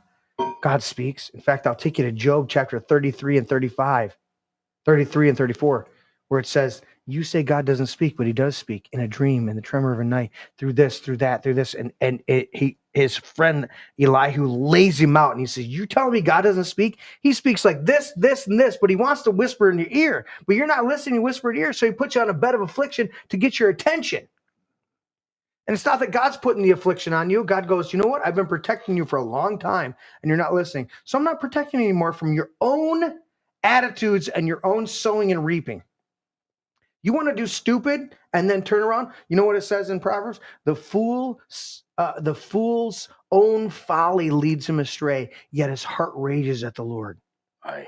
There's all these people that are like, why did God let this happen? No, why did you let this happen? Because God was protecting you beyond what you thought he ever was. Oh, and the blessing be just beyond. He was protecting you. And then you're going to turn around and accuse God of doing wrong? You're the one who didn't get on your knees in his presence and go, Lord, lead me, guide me, direct me. What'd you say? You got on your knees. Got on your knees. And that's the dynamic. Because too many people, we don't take the time to get on our face before God. And then we look at other people and go, oh, this guy cusses on his show and he does this. And, and I go, oh, we cuss on our show and you don't like that? Well, check it out for anybody that chimes in. Why don't you come over and hang out with me? Because you know what? You're going to get loved on. And you're going to feel the peace and presence of God when you walk in this place, whether you recognize it or not. And people don't get that dynamic. They don't see that because they judge. Man judges on the outside, but God judges the heart. You know what my heart is? To love people and help them to be better as I'm helping myself to be better by the grace of God and the Spirit of God within me. I love you all. Thanks for chiming in. You guys are crazy out there in the chat. I love y'all. Take it all in. Take it for a grain of salt. Use your own mindset. I'm going to do this overhead shot right here. Here it is. Here it is. There it is. There it is. Thank you guys for tuning in. Like, share, and subscribe. Do all that stuff. Go to the Alex Jones Store, thealexjonesstore.com/this is my brain. Buy something. We're getting the methylene blue coming to us real soon, right? And the Irish sea moss. And the Irish sea moss. We're going to do that.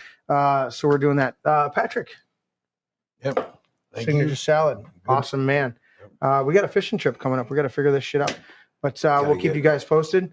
There it is. Get some dates on the calendar, and maybe this time we'll figure out how to actually broadcast from up there in the middle of the woods. Dude, we almost were able to. It didn't work. We tried. It didn't work. Well, some guy can go. Apparently, people can just go from a cell phone and be all good. We were having too much fun getting stoned around the campfire. So. This is true.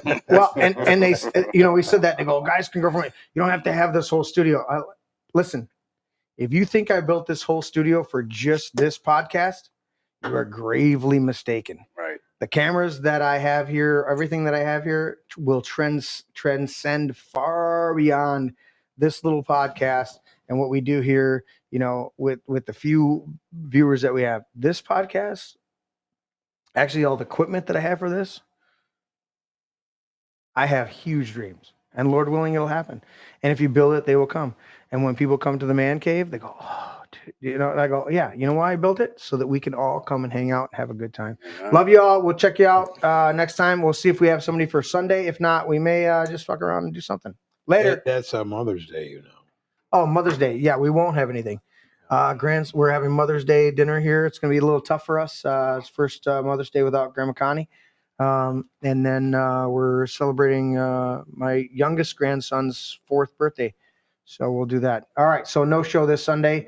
but I may pop in here periodically. We'll see. I don't know. I'll tease you guys later.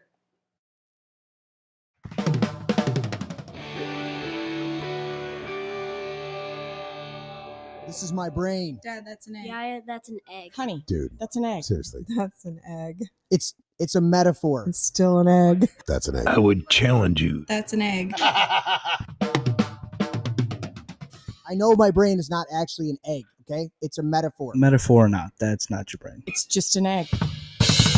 Una cerveza para mí. My egg is my brain. Can I at least have some bacon, maybe some sausage with that egg then? Oh, I want some bacon. I want crepes. Have some bacon and pancakes with that egg. I'll take it. Cheers. Extra large brown cage-free eggs.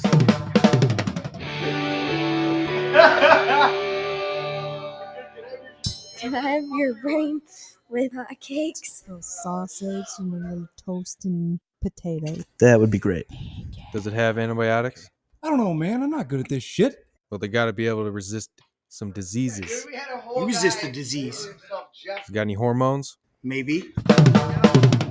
It's cage free. Vegetarian? Maybe. Are they vegan? No, I eat steak. Never apologize and never explain. Never apologize. Yeah. Never apologize and never explain. It had to be Cat Respecter. You know? It had to be Richard doing that shit.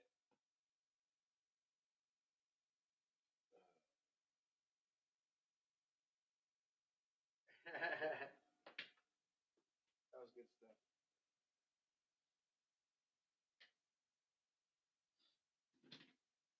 Phone's all charged up. I went through a bit of a angst Yeah? a lot of it. Okay. Afraid about it. I was feeling very negative about it. Okay.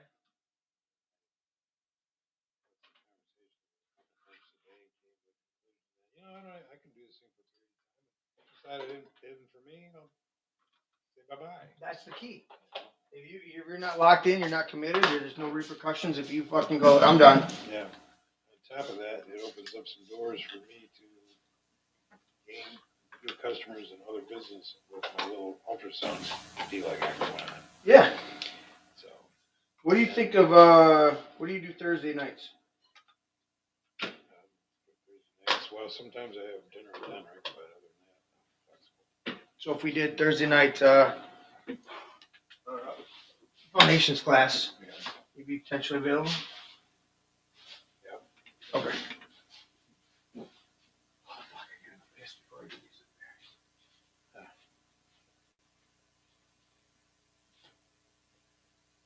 Oh.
I got my toes in the sand, I got my drink in my hand, and all I do.